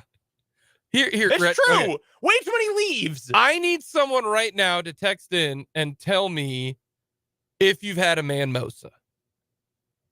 They're good. I like them. I don't like tomatoes, thus I don't do red beer or I don't do the Bloody Marys. But no, this is a unique situation. A unique situation. Chiefs played 8:50, 8:30 in the morning. Yes, you can start drinking. And then you can say what we all said in college when someone said, you're drinking at 9 in the morning? And then we retort with... You can't say you've been drinking all day if you don't start in the morning. Exactly. From the... See, this is why the text line, my people. Absolutely, mimosas. Amazing mimosas. Thank you. So is it implying that women can't also have a beer with orange juice? No, it's more so that, you know, most women, if they're going to have orange juice, they want a mimosa because it's champagne and like, okay, we're talking to any basic, you know, 35-year-old woman right now. You're talking about you and your wife. Let's be blunt. I'll be real. My wife loves the Stanley Cup. My wife loves long boots in the winter. My wife loves mimosas. Okay. And there's nothing wrong with that. She loves them. Do you have champagne on hand? Do you need to check the fridge? I don't think we do. But no, like a mimosa is right. Typically normally. So this is more so drink. The everyman drink. More likely you have beer than the bubbly at home. Yeah. Okay. Yeah. So that's why mimosa. It's delicious. I will just drink regular orange juice. And honestly, since I'm home alone this weekend, I might just drink it right out of the carton. How's been husband meal? It's fine. I forgot to bring lunch today. I had one. My wife meal prepped for me and left one. I left it at home, so I'll bring that on Monday. But no, it's been fine. I haven't really eaten because I was at KU on Wednesday. I was at Shawnee Heights Highland Park last night, and tonight we'll be at Rural versus Junction. Gotta ask you a question. Okay. My wife gets to do something really cool tonight. All right. Super jealous. She's listening to the Lewis Toyota Game of the Week? Maybe. Actually, no, she won't. She won't be. She gets to go to one of those like pitch black dinners. I don't know what that is. Where you eat in pitch black. I hate that. But it's supposed to you're supposed to taste the food better. Yeah, because you lose your eyesight, so you strengthen your other senses. Yeah. Now, I need to have the lights on when I eat. I would want to do that so bad. I think it'd be a lot of fun. Are you pro the sensory deprivation tank? Are you in favor of those? Britt has always told us about. What's that? You sit in a tub essentially with a lid on it, and you and you float? Floating? Oh, I want to do that so bad. See, I'm in the total opposite boat. My sister-in-law says it is amazing. Are you claustrophobic? Not really. My sister-in-law, who's getting into almost a chiropractor right now, which by the way, good for me because then she just back cracks me all the time. So shout out to my sister-in-law. No, she says they're awesome. Awesome. Because you just float and you don't have to try to float. Normally if you're in a pool, you have to try to float because most people sink. Right. You don't have to. I want to do that so bad. I have an issue getting real therapy here, but I have an issue with not having control over those things. I makes me uncomfortable. The thought of it makes me uncomfortable. Just like eating in pitch dark. That's a no-go for me. By the way, from Mark in the YouTube comments, Bloody Mary or Bloody Maria with, wait for it, smoked ice. I don't know what that is. Smoked ice. Ice that is smoked. How else do you want me to say it? How do you get it to smoke? Is this like a frozen carbon dioxide kind of thing? I don't know. I'll read about it during the No, it's commercial like the flavor smoked. Like you smoke ice. Oh, I think. I don't know. I just found a recipe for smoked ice cubes. I don't know. Anything alcohol is over my head. That ain't my realm. I will leave that to the rest of y'all to enjoy your alcohol salads on Sunday morning. I will not be doing that. I will be up at 6 o'clock doing a puzzle like I did this morning. He's getting good at puzzles. Is that your son? Yeah. Oh, yeah. Daughter's a sleeper. She's good. I love her. That was me. That's like, no, I mean, that sounds like my wife and I. Like, Abby is up. Adam, she works early. She's done early, gets to bed at a normal time. I'm like, when I wake up, I wake up. When I go to bed, I go to bed. Coming up next, we got What Is Wrong With You here on 580 Sports Talk.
What is wrong with you, Brendan? We'll scoot through this. And what is our champ? Our champion for the week. I like the name. It's the Booty Patrol. The guy down in Florida who had a big Booty Patrol decal on his truck. You're a loser if you have that on your truck. And he was pulling people over. He was the Booty Patrol. He was out looking for booty. Do we know what kind? To be a little crass, I imagine the big variety. Maybe he's looking for money. Looking for like a pirate's booty. A pirate's booty? Maybe he's looking for popcorn. Pirate's booty. Nah, I'm feeling like he was probably looking for the backside. The old honky tonk badonk donk, if you will. And yeah, he was driving around. Okay, Trace Adkins. Hey, look, when you say that, people know what you mean. All right, my story today. Well, by the way, first, let's remind you that What Is Wrong With You, as always, today and every day, is brought to you by Top City Metal Supply. They cut the metal you need to your specifications. Jake, you know that saves your time, money, and material. Obviously. So never settle when it comes to your metal with Top City Metal Supply on South Topeka Boulevard, right here in the capital city, in between Frito-Lay and Forbes Field. All right, my story for the day. It is also going to take us down to Florida, Charlotte County, Florida, where a man was arrested after allegedly stealing his coworker's wallet and using her credit card to buy a pumpkin and beer at Publix. That's it. Edward Atwood worked at the local Chili's along with his co-worker, and he's being charged with 4 counts of fraud impersonation, possession of a stolen credit card, and first-degree petty theft after the incident on October 29th. An employee at the Chili's in Port Charlotte contacted authorities after her wallet was stolen, and a card was used in 4 unauthorized transactions, including at a Winn-Dixie, a Publix, a Shell gas station, and a Dollar General in the span of several hours. Deputies visited the stores where the transactions were made and reviewed surveillance footage, which showed a man in a black shirt, black pants, and a Chili's baseball hat. The deputy contacted management at Chili's, who ID'd the man as Atwood. It was also revealed that he was working at said Chili's the day of the wallet theft. On Halloween, deputies arrived at his home and spoke to the homeowner, who said Atwood had purchased the new pumpkin on their front porch on Saturday alongside a case of beer. Atwood arrived home shortly after and was arrested. Deputies found his coworker's wallet on his person, along with all of her cards and IDs. Deputies also reviewed footage, which showed Atwood leaving the house wearing the same outfit he was seen wearing in the surveillance footage. The officers, by the way, took a picture with the pumpkin and posted it on their department website. Like a trophy. Alrighty. Mine is we're heading down to Seminole, Florida. A man was inside a haunted house because the guy put on a haunted house. Really cool, by the way. To be honest with you. Cool. Well, a guy showed up there and got scared and took out his BB gun that looks like a Glock, like a handgun, and pistol whipped the guy because he said he thought he was a statue. Police say that Ingus Schuster entered the residence wearing an FBI jacket and body armor. That's not allowed, by the way. Got scared, whipped out the gun, pistol whipped the guy, and then was going to leave, but the guy was able to track him down. $15,000 bond. Why are you bringing... First of all, it's an airsoft gun, okay? That he wanted to look like an FBI guy. That was his that was his costume, if you will. Yeah. Why are you pistol whipping anybody in a haunted house? Great question. Why? There's not a good reason why. No, that's one of those things there's just no good explanation for. Not a good reason why. All right, who we got for today? We've got the haunted house pistol whipping and the guy who robbed his coworker at Chili's to buy beer and pumpkins. What are you going with? You first. I'm gonna go with pistol whipping guy. Yeah, you can't. Like it's that so was a simple. Just don't do that in a haunted house. Yeah, I don't like haunted houses. I don't do that. No, I'm not really a big haunted house guy either. Yeah, you can't pistol whip someone. No. You always mention how stabbing is a really personal thing. Pistol whipping as well. I think pistol whipping is too. Yeah. Hitting the head with the body of a gun. Does that take down booty patrol? Nah, man, he put booty patrol on his truck. Yeah, and then tried to pull people over. Yeah, you're stupid. How can you tell? We were wondering this the other day. How can you tell if they have a good booty inside a car? There's no way to know. I think if you've got booty patrol on your car, you've already lost. We've got a vote from YouTube as well from Gregory, who says he's on with Booty Patrol. So yeah, that'll get the win today. Terrible. What is wrong with you? Brought to you by Top City Metal Supply. That's metal cut to order when you need it at Top City Metal Supply on South Topeka Boulevard, halfway between Frito-Lay and Forbes Field, right here in the capital city. Coming up next, we're going to talk Iowa State and KU. Brendan is petrified of this game. You got that right. 6 o'clock, we're going to talk with Alex Busse, publisher of Cyclone Alert 24/7. We'll get to that coming up next here on 580 Sports Talk.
Back into 580 Sports Talk. Jake LeBon flying solo the rest of the day because Brendan Dworzynski is off to Bowen Glaze Stadium for our Lewis Toyota High School Game of the Week. The Junction City Blue Jays taking on the Washburn Rural Junior Blue. Should be a good game coming up tonight. Of course, we got Eric Peterson and the Kansas High School Scoreboard Show coming up at 10 o'clock. Tomorrow, a lot of good football happening. Of course, K-State taking on the Texas Longhorns. We will get to Desmond Purnell. Had a chance to talk with Desmond Purnell earlier this week. We'll hear from the former Hayden Wildcat.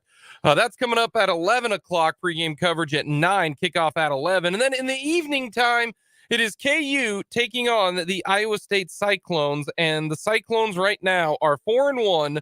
They are favored over the Jayhawks. And to talk all things Iowa State Cyclone football, we are going to go to the phone lines, the Fleming Place Wine and Spirits phone lines, and talk with Alec Busse, publisher of Cyclone Alert, part of the 24/7 Sports Network. Alec, did you expect this 4-1 start to Big 12 play when the season began with everything that was going on there in Ames? I'd be lying to you if I did tell you I was expecting it, especially after they lost on the road 10-7 to Ohio back in week 3. But I think Iowa State's done a really good job of kind of bouncing back from a difficult start to the year where they were 1-2, and they've now suddenly risen to 5-3, and like you said, 4-1 in the Big 12, and they're one of 5 teams tied atop of the Big 12 standing. So it's been a pretty big of a whirlwind. You look back at the month of October, but like Cyclone head coach Matt Campbell likes to say, the best teams kind of make their case in the month of November. So what's changed? What's been the biggest difference? It's a great question. The biggest difference, in my opinion, is the offensive success that Iowa State has had. If you look back at their schedule and you look at some of the struggles that they had early in the season and their loss against Iowa in the Cyhawk game, and then you look at the struggles that they had against Ohio, they scored a combined 20 points in those 2 games. In every game since those 2 losses, they've scored at least 20 points, and they scored at least 27 in all of them except one, and that was lost to Oklahoma. So I think that's really been one of the bigger turnarounds, is just the offensive production overall, and a lot of that has to do with the running game slowly becoming a little bit more successful behind guys like Eli Sanders, Cartavius Norton. Freshman Busse has had a few big runs. Think back to the game against Oklahoma. He had a couple of big runs. He had a really big one against TCU. I think it was like a 55-yard touchdown run. And then you've started to see the defense continue the consistent high-level play that they've become known for over the last couple of years under defensive coordinator John Haycock.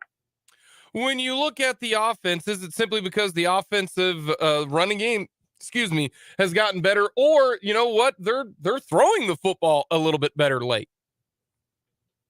Yeah, I would say Rocco Becht has certainly been someone that Iowa State's been able to rely on and be comfortable with. He's completing about 60% of his passes on the season, 13 touchdowns, I think 6 or 7 interceptions. He's someone, in my opinion, who does a really good job of seeing the field, getting the ball out quickly. He's generally been pretty accurate. Last week at Baylor, he missed a couple balls that he certainly would like back. 1 or 2 of them probably should have gone for a touchdown. But Becht has been pretty good. I think he's kind of exceeded expectations based off of what Iowa State was thinking he was probably going to be as a redshirt freshman who only played in 1 or 2 games last season. So Becht has been pretty good, and then they've had some people step up in the receiver room. Eastern Kentucky transfer Jaden Higgins is the leading receiver. He has over 500 yards.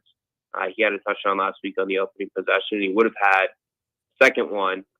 If Becht didn't overthrow him, he was wide open on the sideline, and it probably would have gone for a 75-yard score. So Higgins is someone who's become a big play threat for them, and they have some good possession guys like Jalen Knoll. We're talking with Alec Busse, covers the Iowa State Cyclones for 24/7 Sports, publisher of Cyclone Alert. All right, let's get to that defense. What makes this defense so good? Yeah, it all starts on the secondary. The secondary is definitely the biggest strength of Iowa State's entire roster. I would say TJ Tampa is a star corner. He's probably going to be drafted on day 2, so you're looking at round 2, round 3 of the NFL draft. He's been really good.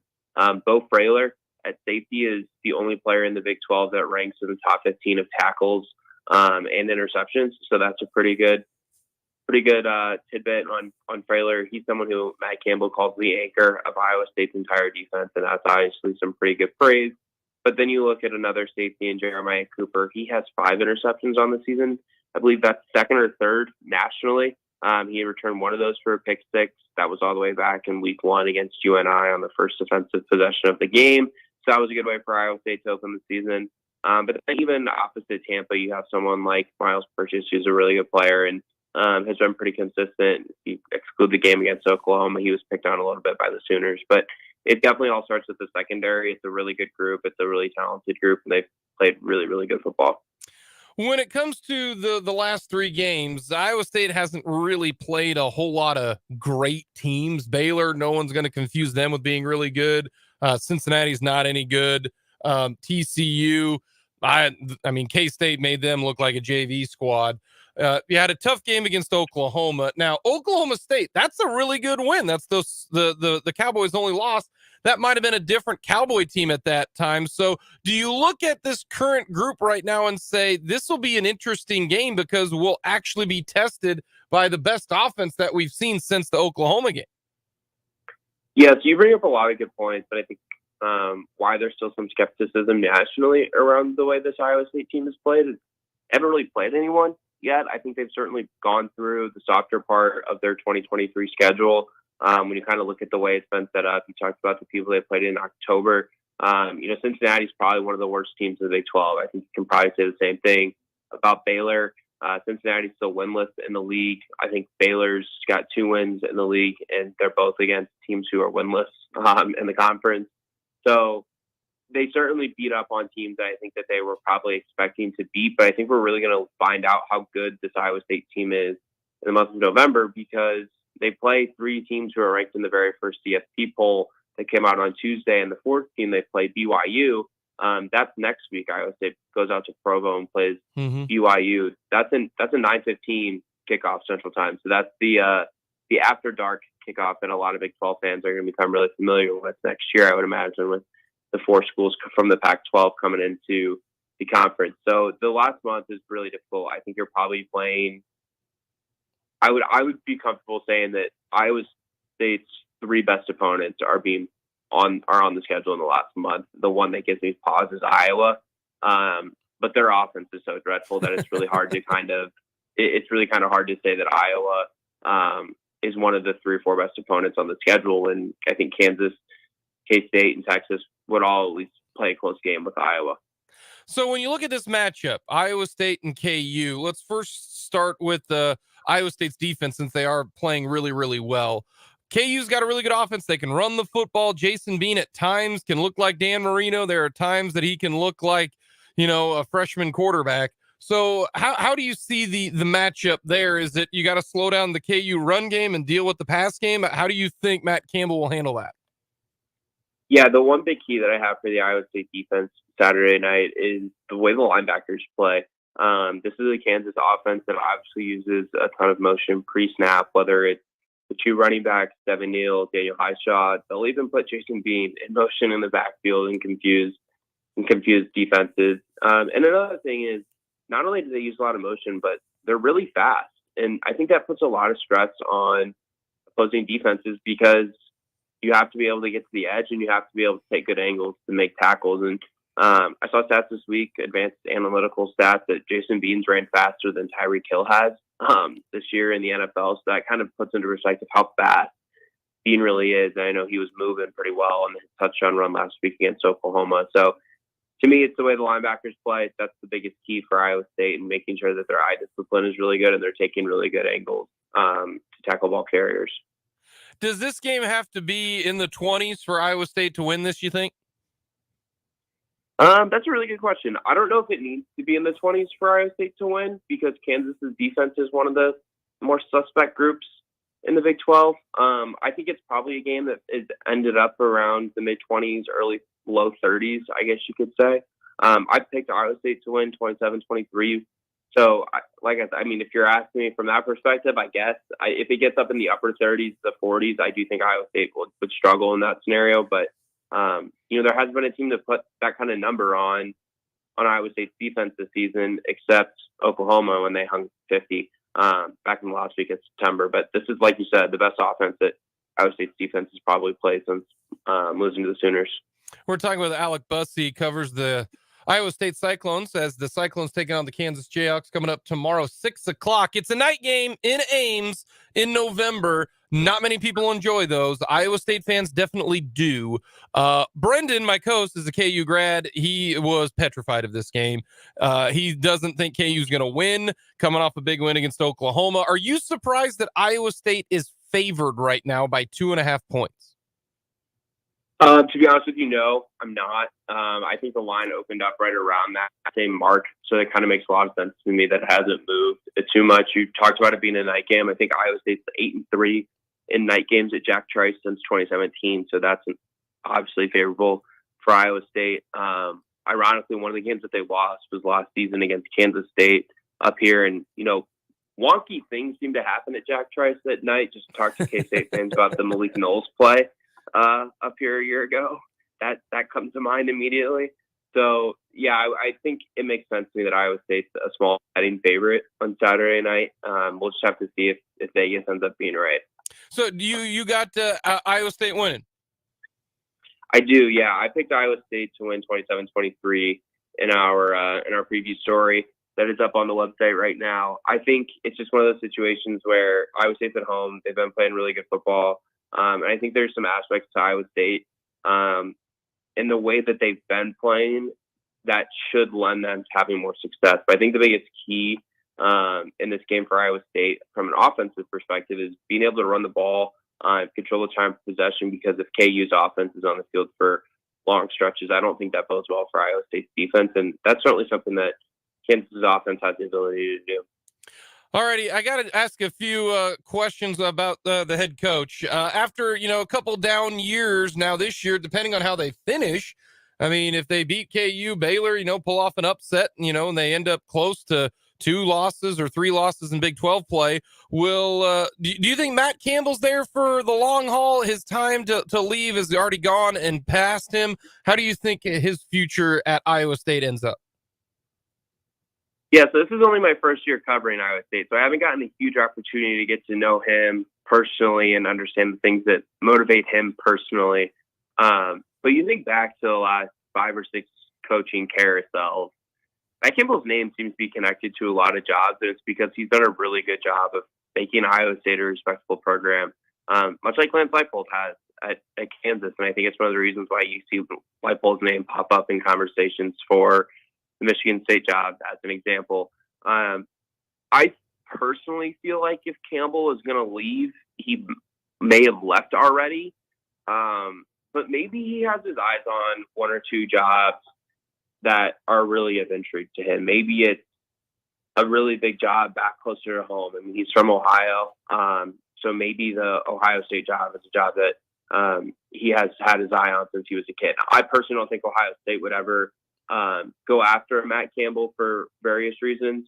But there's obviously a lot of consternation about what's going on in Ann Arbor right now with the Michigan program. Maybe Michigan's a job that he would have interest in. I don't really know. But I do think he really likes coaching at Iowa State. I think he really likes a lot of the things that he's been able to build at Iowa State. And I think he's really proud of the success that he's had at Iowa State as well. And I think you combine all those things, and he seems to be pretty happy here. Alrighty, the Big 12 schedule came out for the next couple of years, and K-State and KU will not be playing Iowa State, it looks like, in a couple of years. I hate it, don't like it at all. They've played each other since like mid-1900s, World War I stuff. How have fans in Ames reacted to the Iowa State schedule with the Big 12 expanding? Yeah, I think there were certainly some upset fans that Armageddon was going to come to an end. Uniquely, I have an interesting perspective on this. I covered K-State last year for the Kansas State rival site. So I've kind of got both fan bases on my Twitter timeline, and I saw upset Kansas State fans. I saw upset Iowa State fans, and it was kind of interesting to observe it from that angle. It is unfortunate that the rivalry is going to take a 1-year pause in 2027. But my opinion on it is, a couple months ago, a lot of these same Big 12 fans who are complaining about the scheduling format that the conference adopted starting next year. And it's not just Iowa State and Kansas State fans. It's a lot of fan bases from everything I've kind of seen online. A lot of those same people were really excited, and they really wanted the Big 12 to go out and poach those four corner schools from the Pac-12, Arizona, Arizona State, Colorado, and Utah. So I don't think that you can now cry wolf, I guess, because there's no perfect scheduling model that's going to allow you to continue to do a round robin, which I think fans in the Big 12 really, really appreciated and really liked for the last decade, I guess we're going on here now. So I think that that's kind of my perspective on it. I know that, like I said, Iowa State fans are upset that they don't get to play Kansas State in the next 4 years, every single year. Like you said, they're taking a break in 2027, but that's kind of my perspective on it, is when you have a 16-team league and you're not going to do divisions because it hurts the league overall and it hurts the league from various points. There's certain sacrifices that I guess have to be made. Alec, thank you so much for the time talking all things KU and Iowa State. Who would have thought that game in November between the Clones and the Hawks in football this year would mean something? We appreciate the time. Enjoy the game at Jack Trice coming up tomorrow. Thanks, guys. Appreciate it. Looking forward to hopefully speaking with you guys again at the end of the regular season. That is Alec Busse, covers the Iowa State Cyclones for Cyclone Report 24/7 Sports. We got a lot more to get to coming up in the 5 o'clock hour. We will hear from Desmond Purnell, the terrific outside linebacker, the former Topekan and the Hayden product. We'll get to that. We'll talk more about the Kansas City Chiefs taking on the Miami Dolphins. Tyreek Hill, the game that he wants to have. What will the Chiefs do? We will get to that. Plus, we will talk all things headlines happening, Chiefs and the Dolphins injury report. All of that will be coming up in the 5 o'clock hour. Then we'll have a little 580 Sports Talk overtime. We'll talk with Matt Derrick. He will recap his chat. We will recap his chat earlier today talking about the Chiefs and the Dolphins. That will all be coming up. Then we'll hand it off to Brandon Dorzinski and Greg Akagi at 6:30 for the Lewis Toyota High School Game of the Week. Junction City taking on Washburn Rural in Topeka at Bowen Glaze Stadium. So that'll all be coming up in the 5 o'clock hour here on 580 WIBW. You're listening to 580 Sports Talk here on the Sports Voice of Kansas, 580 WIBW here in Topeka.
Sports Talk coming to you on this Red Friday. Thank you so much for joining us.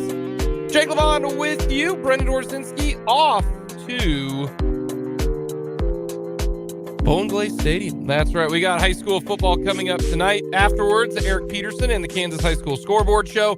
So we got lots to get to this evening. Should be a good game between the Blue Jays and the Junior Blues. How about that? You got the Junior Blue Jays. Combine them there. How about that? So that'll be coming up at 6:30 today. Tomorrow, 9 o'clock, pregame coverage, 11 o'clock kickoff, big nude Saturday. K-State and Texas should be a dandy from Austin. And then at 6 o'clock, KU taking on Iowa State. Washburn in action down on the road in Edmond. I get to check out the waterfall. That's right, the waterfall at Chad Richardson Field there in Edmond. And then Sunday, Chiefs, 7:30 pregame. That's right. If you want to, you can head to Skinny's. They're going to be open at 8:30. Get yourself a mimosa. We talked about them a little bit ago. Get some biscuits and gravy. Watch the Chiefs take on the Miami Dolphins. You can do that coming up tomorrow, on Sunday at Skinny Sports Bar and Grill. We'll be back on Monday talking all things Chiefs. And are they back on the winning ways? Have they lost 2 in a row heading into the bye week? Tyreek Hill scorch them. We got plenty to discuss here in this last hour. We'll talk more Tyreek Hill and the Kansas City Chiefs. We'll also get to Desmond Purnell of the K-State Wildcats. So that's all coming up here in this final hour of 580 Sports Talk. Let's get to some headlines right now. What's going on in the sports world? And let's get to the injury report for the Kansas City Chiefs. It's a pretty good one outside of Willie Gay. Jerick McKinnon, no injury designation. He was a full participant today. Willie Gay is listed as questionable. I don't know if Willie Gay plays, he will be good. How about that? He might play, he might not. If he does play, how good is he going to be? If you can't run against the Dolphins, there's no point in you being out. You've got to be able to run. You better be able to put on your track shoes and run. Because if you don't, you're basically not doing a whole lot when it comes to the Chiefs offense. I mean, that's plain and simple. So that is one thing that I do think people need to remember. That if you're not full go, I don't think you should be playing. That's just my personal feeling. Everybody else is ready to roll. Richie James is listed as questionable. He's not a factor. And Clyde Edwards-Helaire is out. He's not a factor because he's Clyde Edwards-Helaire. So I am not worried about that. Oh, great. What are we going to do with a gaping hole between the left tackle and the left guard, and Clyde doesn't get there in time? And he misses the hole, and it looks like it's going to be a 5-yard gain, but somehow Clyde Edwards-Helaire gets 1 yard. Wow, are we really going to miss that? Oh, my goodness. What are we going to do? Clyde Edwards-Helaire not going to play in the game coming up on Sunday. Do you know how bad your illness has to be if you're already ruled out on Sunday if you're sick on Friday? I don't get it. The Chiefs have got more people sick than I've ever seen. Ever seen. I don't know what it is. I really don't. Frank Clark used to get sick all the time. Clyde Edwards-Helaire has been sick all the time. I just don't understand it. But that's the Kansas City Chiefs and their injury report. What about the Miami Dolphins? Here's the Miami Dolphins injury report. Rob Hunt, one of their O-linemen, is out. Safety Brandon Jones is out. He is out due to a concussion. Okay. So those are 2 players who are already out. Now, how big of a deal is that, to be honest with you? I really don't know. We'll have to see if that's going to be a big factor in this game. Hunt is their starting center, but I don't know how big of a deal that's going to be. Not gonna lie to you, I don't know a whole lot about Robert Hunt. Brandon Jones, their safety. Brandon Jones is a backup, so I don't think that's going to factor in a whole lot. When you look at the rest of the injury report, everybody is questionable. Now, the guys who are interesting is Terran Armstead, the tackle. His 21-day window was started this week. He's coming off IR. He is listed as questionable. He was limited every single day this week. He could play. He might not. I think he's going to give it a go. And Terran Armstead is their best offensive lineman. He protects Tua. And if he's there and healthy, that is not a good situation for the Chiefs. Everyone else is listed as questionable as well. Connor Williams, Durham Smythe, Xavier Howard, they're all listed as questionable. I'm going to guess they're all going to play, to be honest with you. Raheem Mostert was limited yesterday. He's going to go. He'll probably, the question is, does he re-injure his ankle during the game? That'll probably play a bigger factor, to be honest with you. Also, let's see here. Waddle's listed as no designation, so not a huge deal when it comes to the Kansas City Chiefs in that department. So the injury report definitely benefits the Kansas City Chiefs more so than the Miami Dolphins, but there you go.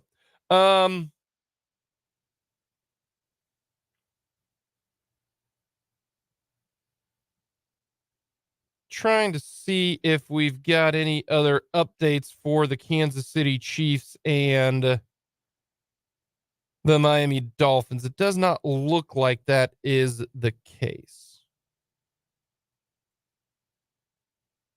No, that's kind of the latest news from Germany. Maybe a little updates this weekend in terms of Willie Gay from a couple national reporters who are out in Frankfurt. But that's the injury report from the Kansas City Chiefs. Let's get to some other news when it comes to the NFL. Some injury news as well. A lot of guys actually starting to get healthy, to be honest with you. Deshaun Watson is going to start against the Cardinals. I think he stinks. I would rather start, anybody else, but Deshaun Watson's going to give it a go against the Cardinals. Kyler Murray still looking at playing this year. We will see if that's going to end up happening. Justin Fields back at practice right now for the Bears. He's throwing with a glove. Look, I am a big D2 guy. Tyson Bagent, fantastic. He was terrible, not any good. But Fields might not be any better. Mike Vrabel says that Treylon Burks is in concussion protocol. Also, this hurts the Taylor Heineke. Drake London out with a groin injury. So that is going to factor in on what's going to happen with the Falcons and the Houston Texans.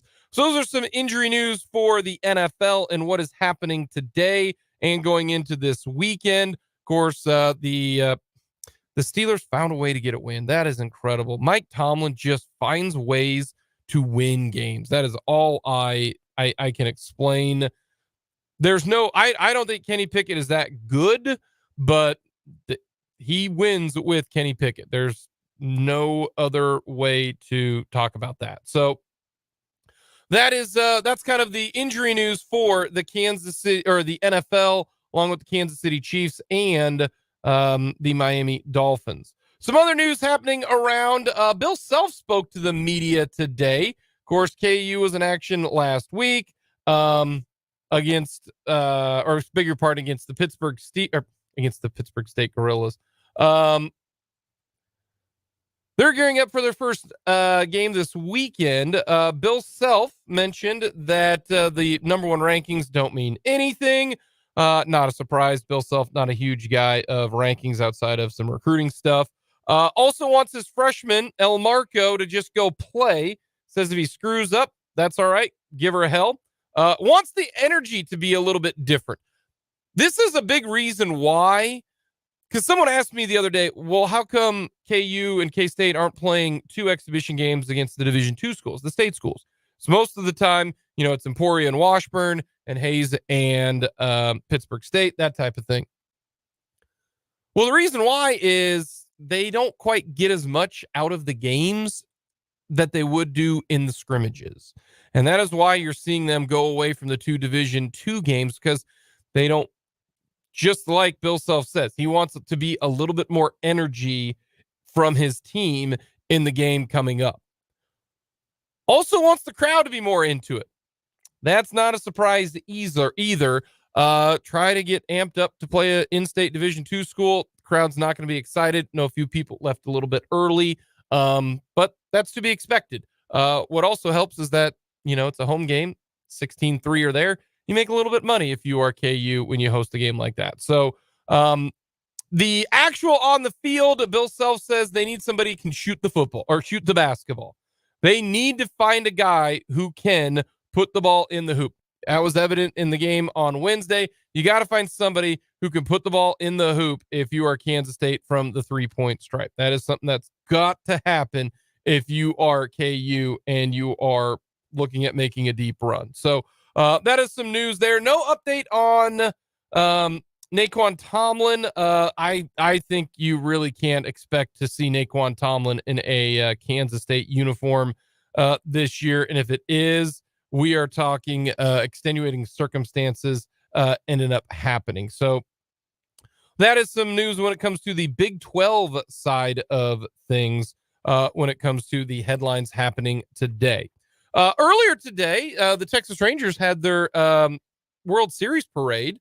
I know Dan is bummed because the Rangers have now won a World Series, and it checks them off the list on teams that have never won a World Series, but he is happy that the Diamondbacks didn't win. 1, because he's a Rockies fan, and 2, because the Diamondbacks won 8 games this year and they made the playoffs. So I think that's great. The only reason I didn't want the Cubs to win back in the day is because that was like 100 years, and I thought that was kind of funny.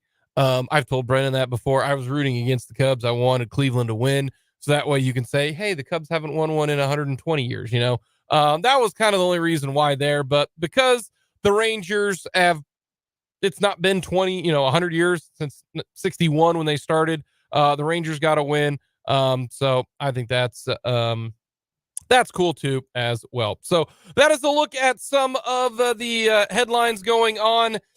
Doesn't look like Bedlam is going to be happening anytime soon. Actually, this is just coming from Chris Lowe and ESPN. But it doesn't look like Bedlam is going to happen after this. That is a bummer. That's why I want Oklahoma State to win this game. That's why I want them to win. Mike Gundy said, quote, "We've lost 100 years of history. That's what I'm most disappointed about." I am too. I hope they'll play. They might not. That's why I want Oklahoma State to win the last one if they don't play for a while.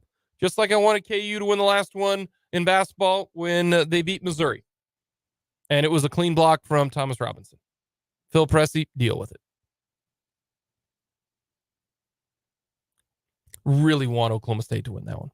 Coming up next, though, we are going to hear from Desmond Purnell, the terrific outside linebacker. Then we'll talk more Chiefs versus Dolphins, including what are Chiefs fans going to feel like if Tyreek Hill goes bonkers? We're going to get to that. That's all coming up here to finish off this edition of 580 Sports Talk.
Wildcats beat I'm going to take Texas. I'm going to take Texas to win the game because Chris Kleiman has never beaten the Texas Longhorns.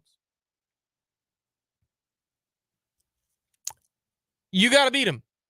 You know, I know I am, if technically I think Oklahoma State, I think Oklahoma right now not playing well, and I think Oklahoma State's offense is.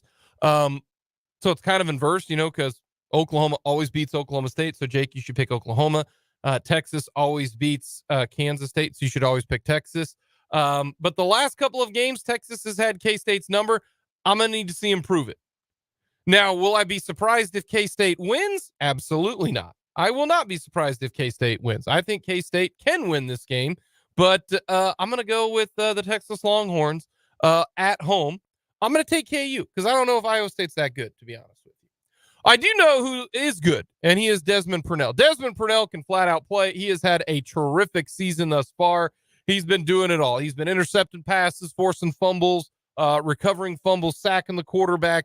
He's been very, very good. Here is what Desmond Purnell had to say. We had a chance to talk with Desmond Purnell earlier this week.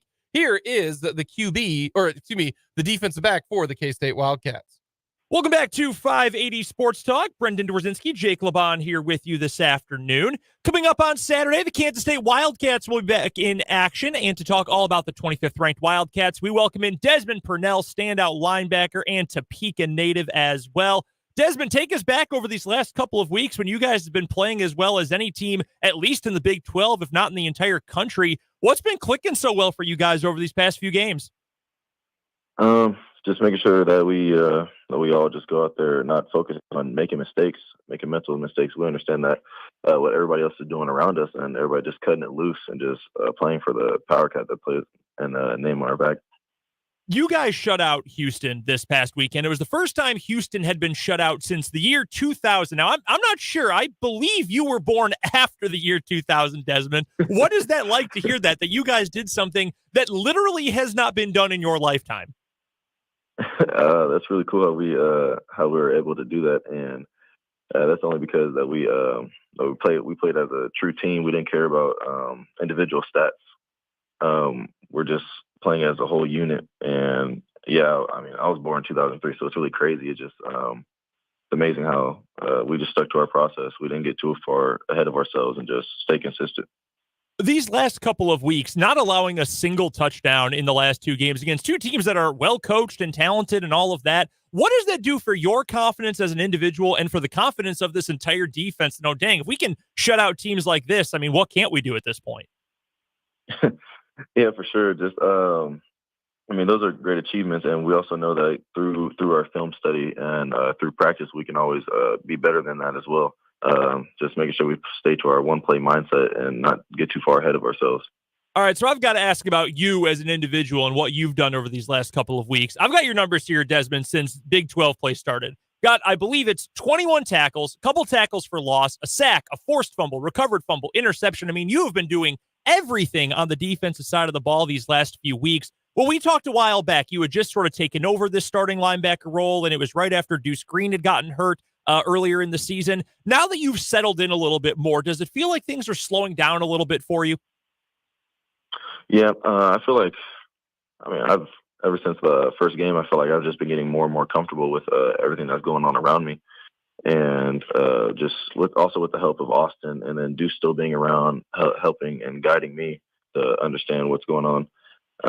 It's just really been great. And then all of us just turning up whenever each other makes plays is just awesome. We're talking with Desmond Purnell, the former Hayden Wildcat, outside linebacker for the Kansas State Wildcats. Desmond, do you like cold weather games? Yeah, for sure. It always brings you back to old high school days in the playoffs. Playing in that cold weather is just something else to it. Spoken like a true defensive guy. I'm not going to lie to you. All offensive guys hate the cold, and unless you're like one of the big guys up front, you know, the Gillums, the BBs, the Panzers, they all love the cold. I got to know this. Not many people from Texas, specifically Houston, are big fans of the cold. Could you sense that in that game Saturday, that they really weren't about kind of that cold game that they were about ready to play? We understand that we always have to come out with a certain standard that's to us. So we don't really care about the weather here. And for them, we knew it was going to have some type of impact on them, but we also knew that we're going to get their best shot. And so we just made sure that we're just locked in from the very beginning, and we were. So, and then the outcome of the game just tells that whole story. I believe that them coming from 80 degrees to, what was it that day, like 35, 38.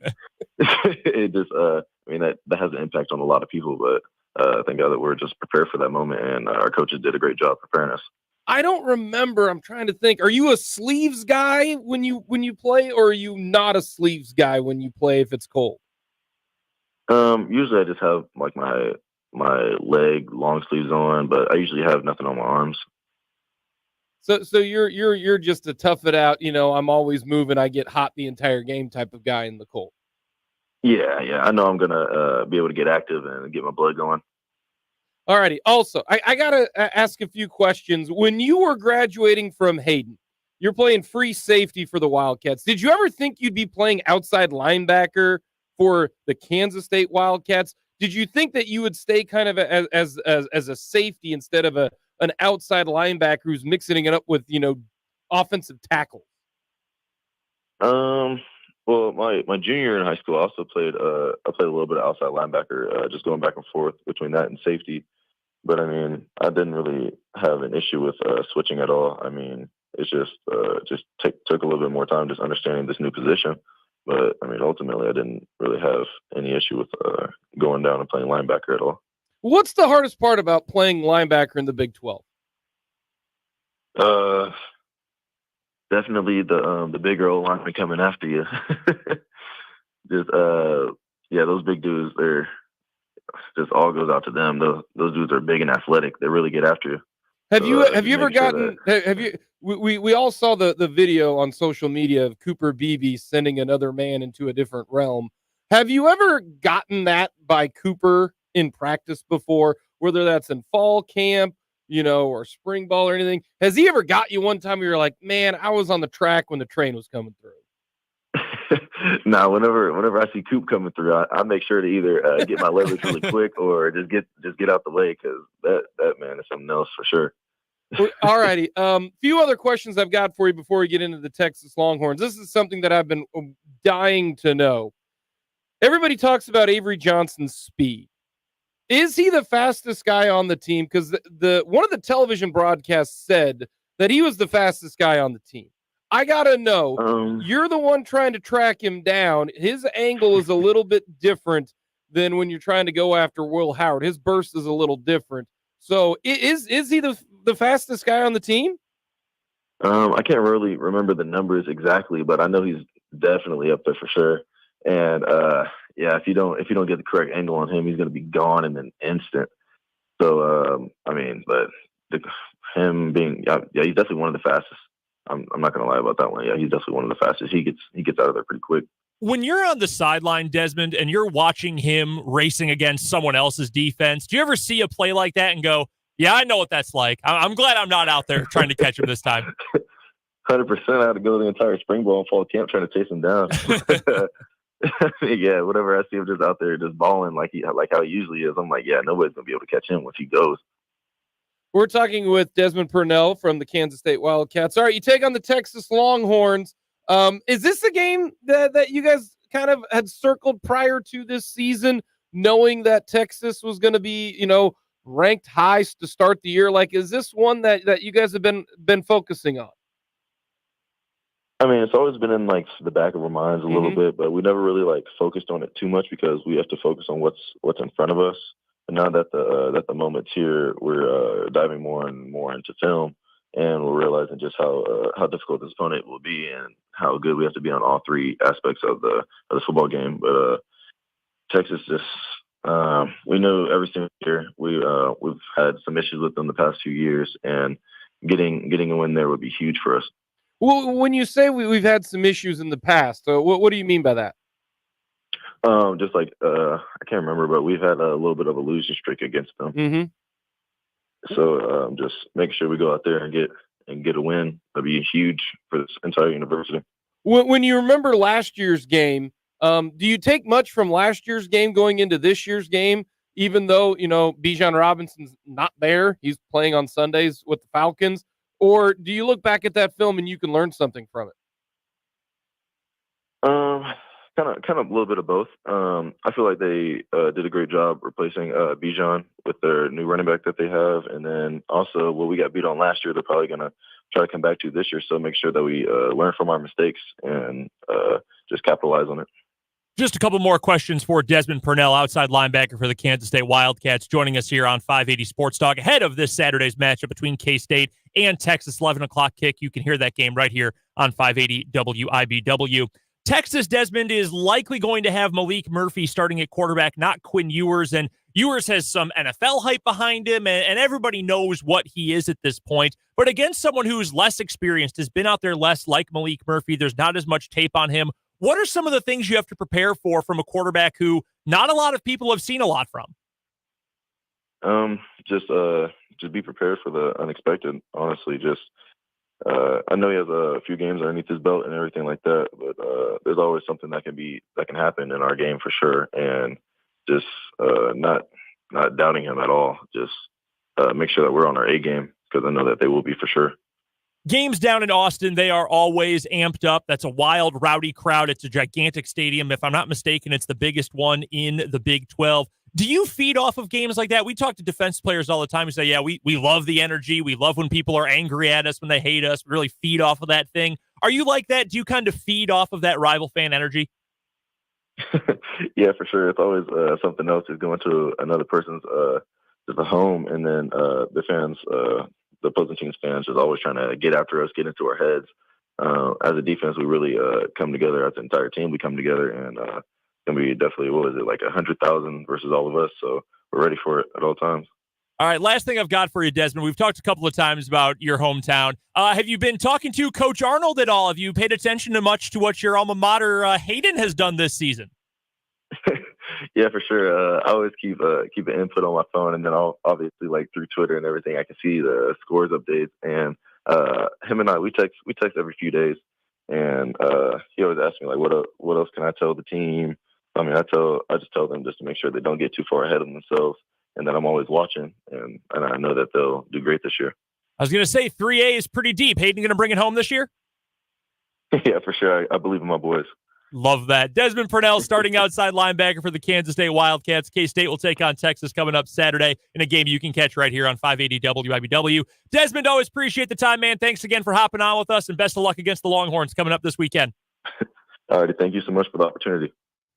Desmond Purnell, terrific linebacker for the Kansas State Wildcats, and he's got a tough job trying to slow down the Texas running game, as well as he's going to be a factor in the Texas passing game. So good stuff from Desmond Purnell. Coming up next, we'll get our final thoughts on Chiefs and the Dolphins, including Tyreek Hill in this game. That's all coming up here on 580 Sports Talk.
few minutes here on this edition of 580 Sports Talk. Jake LeBon with you before we got a little 580 Sports Talk overtime, and then we hand it off to Brendan Dworzynski and Greg Akagi for our Lewis Toyota Game of the Week, and it will be a big one.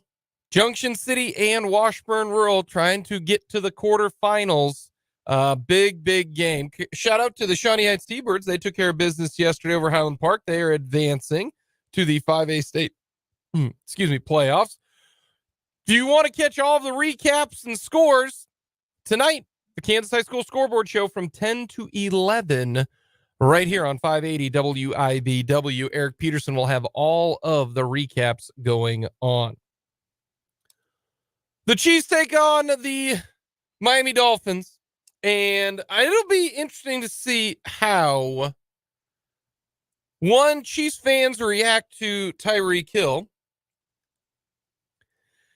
especially if he has a really good game. And the reason why I bring this up is because I still can't believe there are national pundits who are saying that the Chiefs made a mistake by trading Tyreek Hill. They didn't.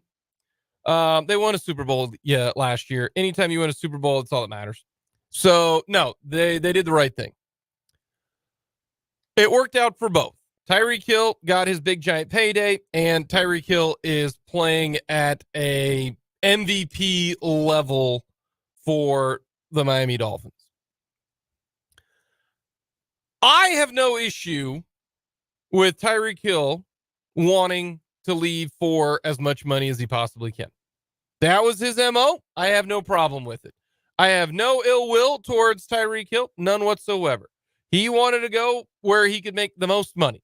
He also sounds like wanted to live in Miami. I get that too. So, no issues with Tyreek Hill. None. Some Chiefs fans now hate Tyreek Hill because he left the Kansas City Chiefs and he's been talking all sorts of smack on Mahomes and the team in his, podcast. It needed to be said. Not everything needs to be said. But apparently Tyreek Hill thinks so. Some people say, hey, Tyreek Hill, the Chiefs Kingdom backed you first when you were drafted. Then when the video and the audio and all that came out right before camp, or not before camp, right before the draft, didn't know what was going to happen. Chiefs gave Tyreek Hill a contract. Granted, they gave him the contract because they were in a position that they could. See, to me, I look at this is the Kansas City Chiefs actually avoided this current situation about 3 years before it happened because of what went down. The Chiefs got Tyreek Hill at a discount because of what happened with his then fiance. I don't have an issue with Tyreek Hill doing whatever he wants. He said some ridiculous things, but I think in doing so, that's kind of the attention. That's what kind of he was wanting to get. Tyreek Hill seems a little bit of a me first type of guy, and he wanted that attention. And he got the attention. If Tyreek Hill goes off and has 180 yards and 3 touchdowns and is the sole reason why the Chiefs lose the game, Chiefs fans are going to be really upset. And the reason why is because Tyreek Hill is going to talk and yap and talk trash. And afterwards, he's going to get interviewed. And he said, they should have traded me. They shouldn't have traded me. I'm the best. This is, they can't win without me. He's going to say all of that. And Chiefs fans are going to have a hard time when that occurs. If the Dolphins win and if Tyreek Hill has an absolute monster game. Fans are sensitive. They are. And if I were you, Chiefs fans, just remember this. You won the Super Bowl last year, and part of the reason why was because your GM got a ransom for Tyreek Hill. You got George Karlaftis. You got Trent McDuffie. You were able to get more players for Tyreek Hill. I know it looks like it's a bad situation because every single Chiefs wide receiver can't catch a pass. They fumble the football. They can't get open. the Kansas City Chiefs won a Super Bowl, and part of the reason why was because Trent McDuffie was tremendous in the playoffs, and George Karlaftis was as well. It will be very hard to stomach for a lot of Chiefs fans if Tyreek Hill has an incredible game and starts talking smack. Because every Chief fan loved Tyreek Hill when he was on your team. Now, loved might be a different term. Every Kansas City Chief fan liked the fact that the Chiefs had the fastest guy on the field, and you could just throw it to Tyreek Hill and he would turn it into just an incredible silly play like he did against the Bills in the divisional round game. Caught a slant route, outran. I will never forget. It looked like Micah Hyde and Jordan Poyer were running in sand. That to me was just a completely different level of athlete. I think one of the biggest keys is going to be not letting him go off in the game. But he is going to get 15 targets in this game. He's going to get jet sweeps. He's going to get slant routes. They're going to go down the field to Tyreek Hill and multiple times. Tyreek Hill, and I think Mike McDaniel is also the type of guy who, if he has a chance to stick it to a team, he just has that kind of, the kind of vibe that, we'll go ahead and throw it to him maybe a little bit more than normal. And I think that's what's going to end up happening. I do. I think Tyreek Hill is going to have every chance in the world to stick it to his old team. And he will want to. He has even said it in his press conference. He was hoping that this game would be played in Kansas City. The Chiefs didn't really care about whether or not this game was going to be played in Kansas City. And to be honest with you, as we found out, the Chiefs protected the Bears game. And the Chiefs protected the Bears game because Bears fans travel. Chicago to Kansas City. There are more Bears fans around the area who would dynamic price the ticket higher than Dolphins fans. So I get it. That's why this game is played in Germany. The Chiefs did not want, they're not going to have a divisional game played over there. So that eliminates, 6 games. They didn't want to have the Bears there. Technically, that eliminates 3 games. They didn't want to have the Bears game there. That's 4 because it had to be a home game for the Chiefs. So you've already eliminated 4 games for the Chiefs. Bengals game, the Bills game, all that kind of stuff. That wasn't going to end up factoring in. So it had to be the Dolphins game. But anyways, Tyreek Hill said that, the Chiefs are going to get this work, whether it was at Kansas City or here in Germany. So I fully expect Tyreek Hill to get a ton of targets, and I think there's a decent chance he's going to have a good game, or there's going to be a lot of penalties. I wonder who they're going to put on him. Part of me wants to see Trent McDuffie, but the Chiefs are going to put L'Jarius Sneed on them, and the main reason why, at least from my gathering, is that at least L'Jarius Sneed has seen Tyreek Hill's speed. It was so telling on the New Heights podcast with Travis Kelce and Jason Kelce when the game after the Eagles played the Dolphins, the first thing that Jason Kelce said was, "You forget just how fast Tyreek Hill is."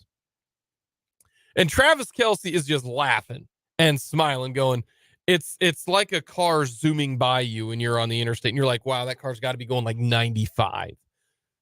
If Travis Kelce is sitting there laughing about it, you know that it's different with Tyreek Hill. He is the fastest guy that has probably ever played in the NFL. Yes, I understand Bullet Bob Hayes is part of the Olympic 4x whatever team. I get all of that. There's nobody that can run like Tyreek Hill. Nobody. Not a single person who's ever played in the NFL can run like Tyreek Hill. Now, if you want to talk about the speed compared to everybody else, maybe there was somebody, back in the day, the Rocket Ismails and all that kind of stuff. But there's nobody that can do right now in the NFL what Tyreek Hill can do. And Trent McDuffie has not seen that yet. And that's why I do think that Sneed will be put on Tyreek Hill. He's not going to follow him everywhere. But I do think I would have a safety over the top, take good angles if you're the Kansas City Chiefs. And I think the Chiefs more so, it's more important that the Chiefs get after Tua. Can you get after the quarterback? Because in the games that which the opposing team took it to Miami, one was their offenses were that much better. The Eagles offense absolutely bullied the Eagles, but the Eagles did not have Xavier Howard or Jalen Ramsey. That is a big factor. So if you want to eliminate that game to an extent, I get it. But the Eagles ran it right to him. They ran it to him, and then it was the A.J. Brown show. The Chiefs don't have an A.J. Brown. They've got a Travis Kelce, so here's hoping that Travis Kelce can do that. And then on defense, the Eagles got out, led early, and eliminated the run game. Maybe not a fully healthy Mostert is a benefit, is a positive. Also, what can help out for the Kansas City Chiefs?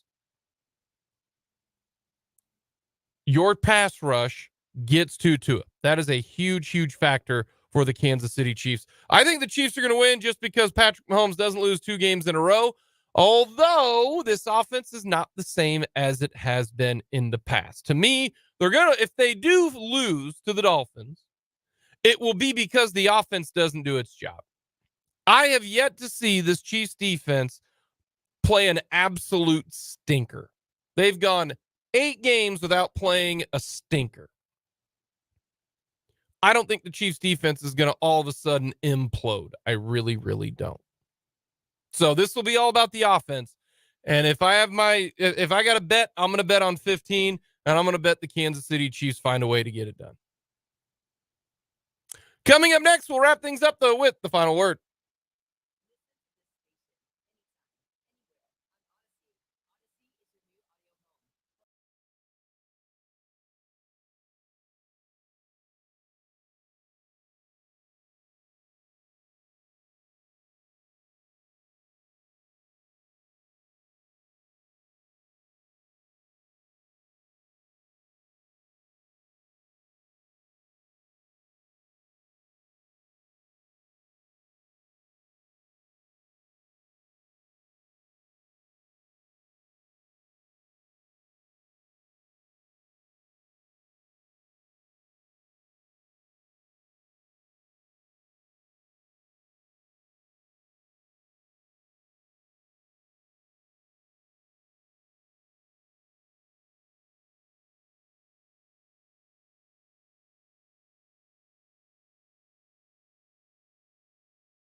Wrapping up this edition of 580 Sports Talk.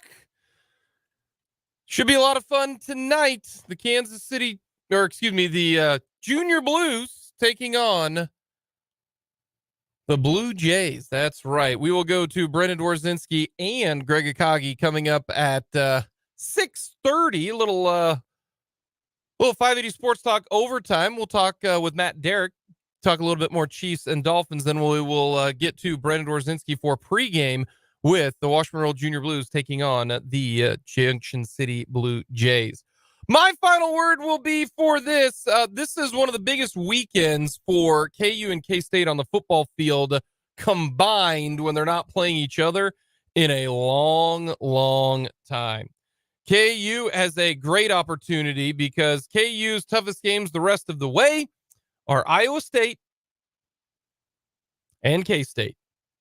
K-State's toughest games are Texas, KU, and Iowa State. So KU, if you can take care of business against Iowa State, that is a huge, huge win if you are the Kansas Jayhawks. And for Kansas State has a chance to win one of the bigger regular season games under Chris Kleiman. This is a big one. They have not beaten Texas. Chris Kleiman has not beaten Texas. That is why this is such a big game. And I would this would be fantastic if K-State can beat Texas. They're in the driver's seat then of playing in the Big 12 championship game. And I would love nothing more than K-State to play. There's a way K-State to play KU in the Big 12 title game. That would be great, but I don't think that's pretty much going to happen. But it'd be great to see K-State beat Texas and then play Oklahoma. Or, in fact, Oklahoma State in the title game. Get a little revenge against Oklahoma State. And then win a back-to-back Big 12 titles. But this is the game. You got to beat Texas. If you don't beat Texas, K-State ain't playing in the Big 12 title game because Texas probably is not going to lose the rest of the year. I don't see that happening. So KU and K-State have two of the biggest games of the regular season that they've played, both on the road, and it's exciting stuff. It really, really is. Big noon Saturday coming up tomorrow. That'll do it for this edition of 580 Sports Talk. Thank you for coming on the show for Alex Busse, Danny Davis, Matt Derrick. Always great to hear from Desmond Purnell. If you missed anything, you could head to our website, 580wibw.com. Real simple, real easy to get a hold of us. We'll talk to you coming up on a Monday here on 580 Sports Talk.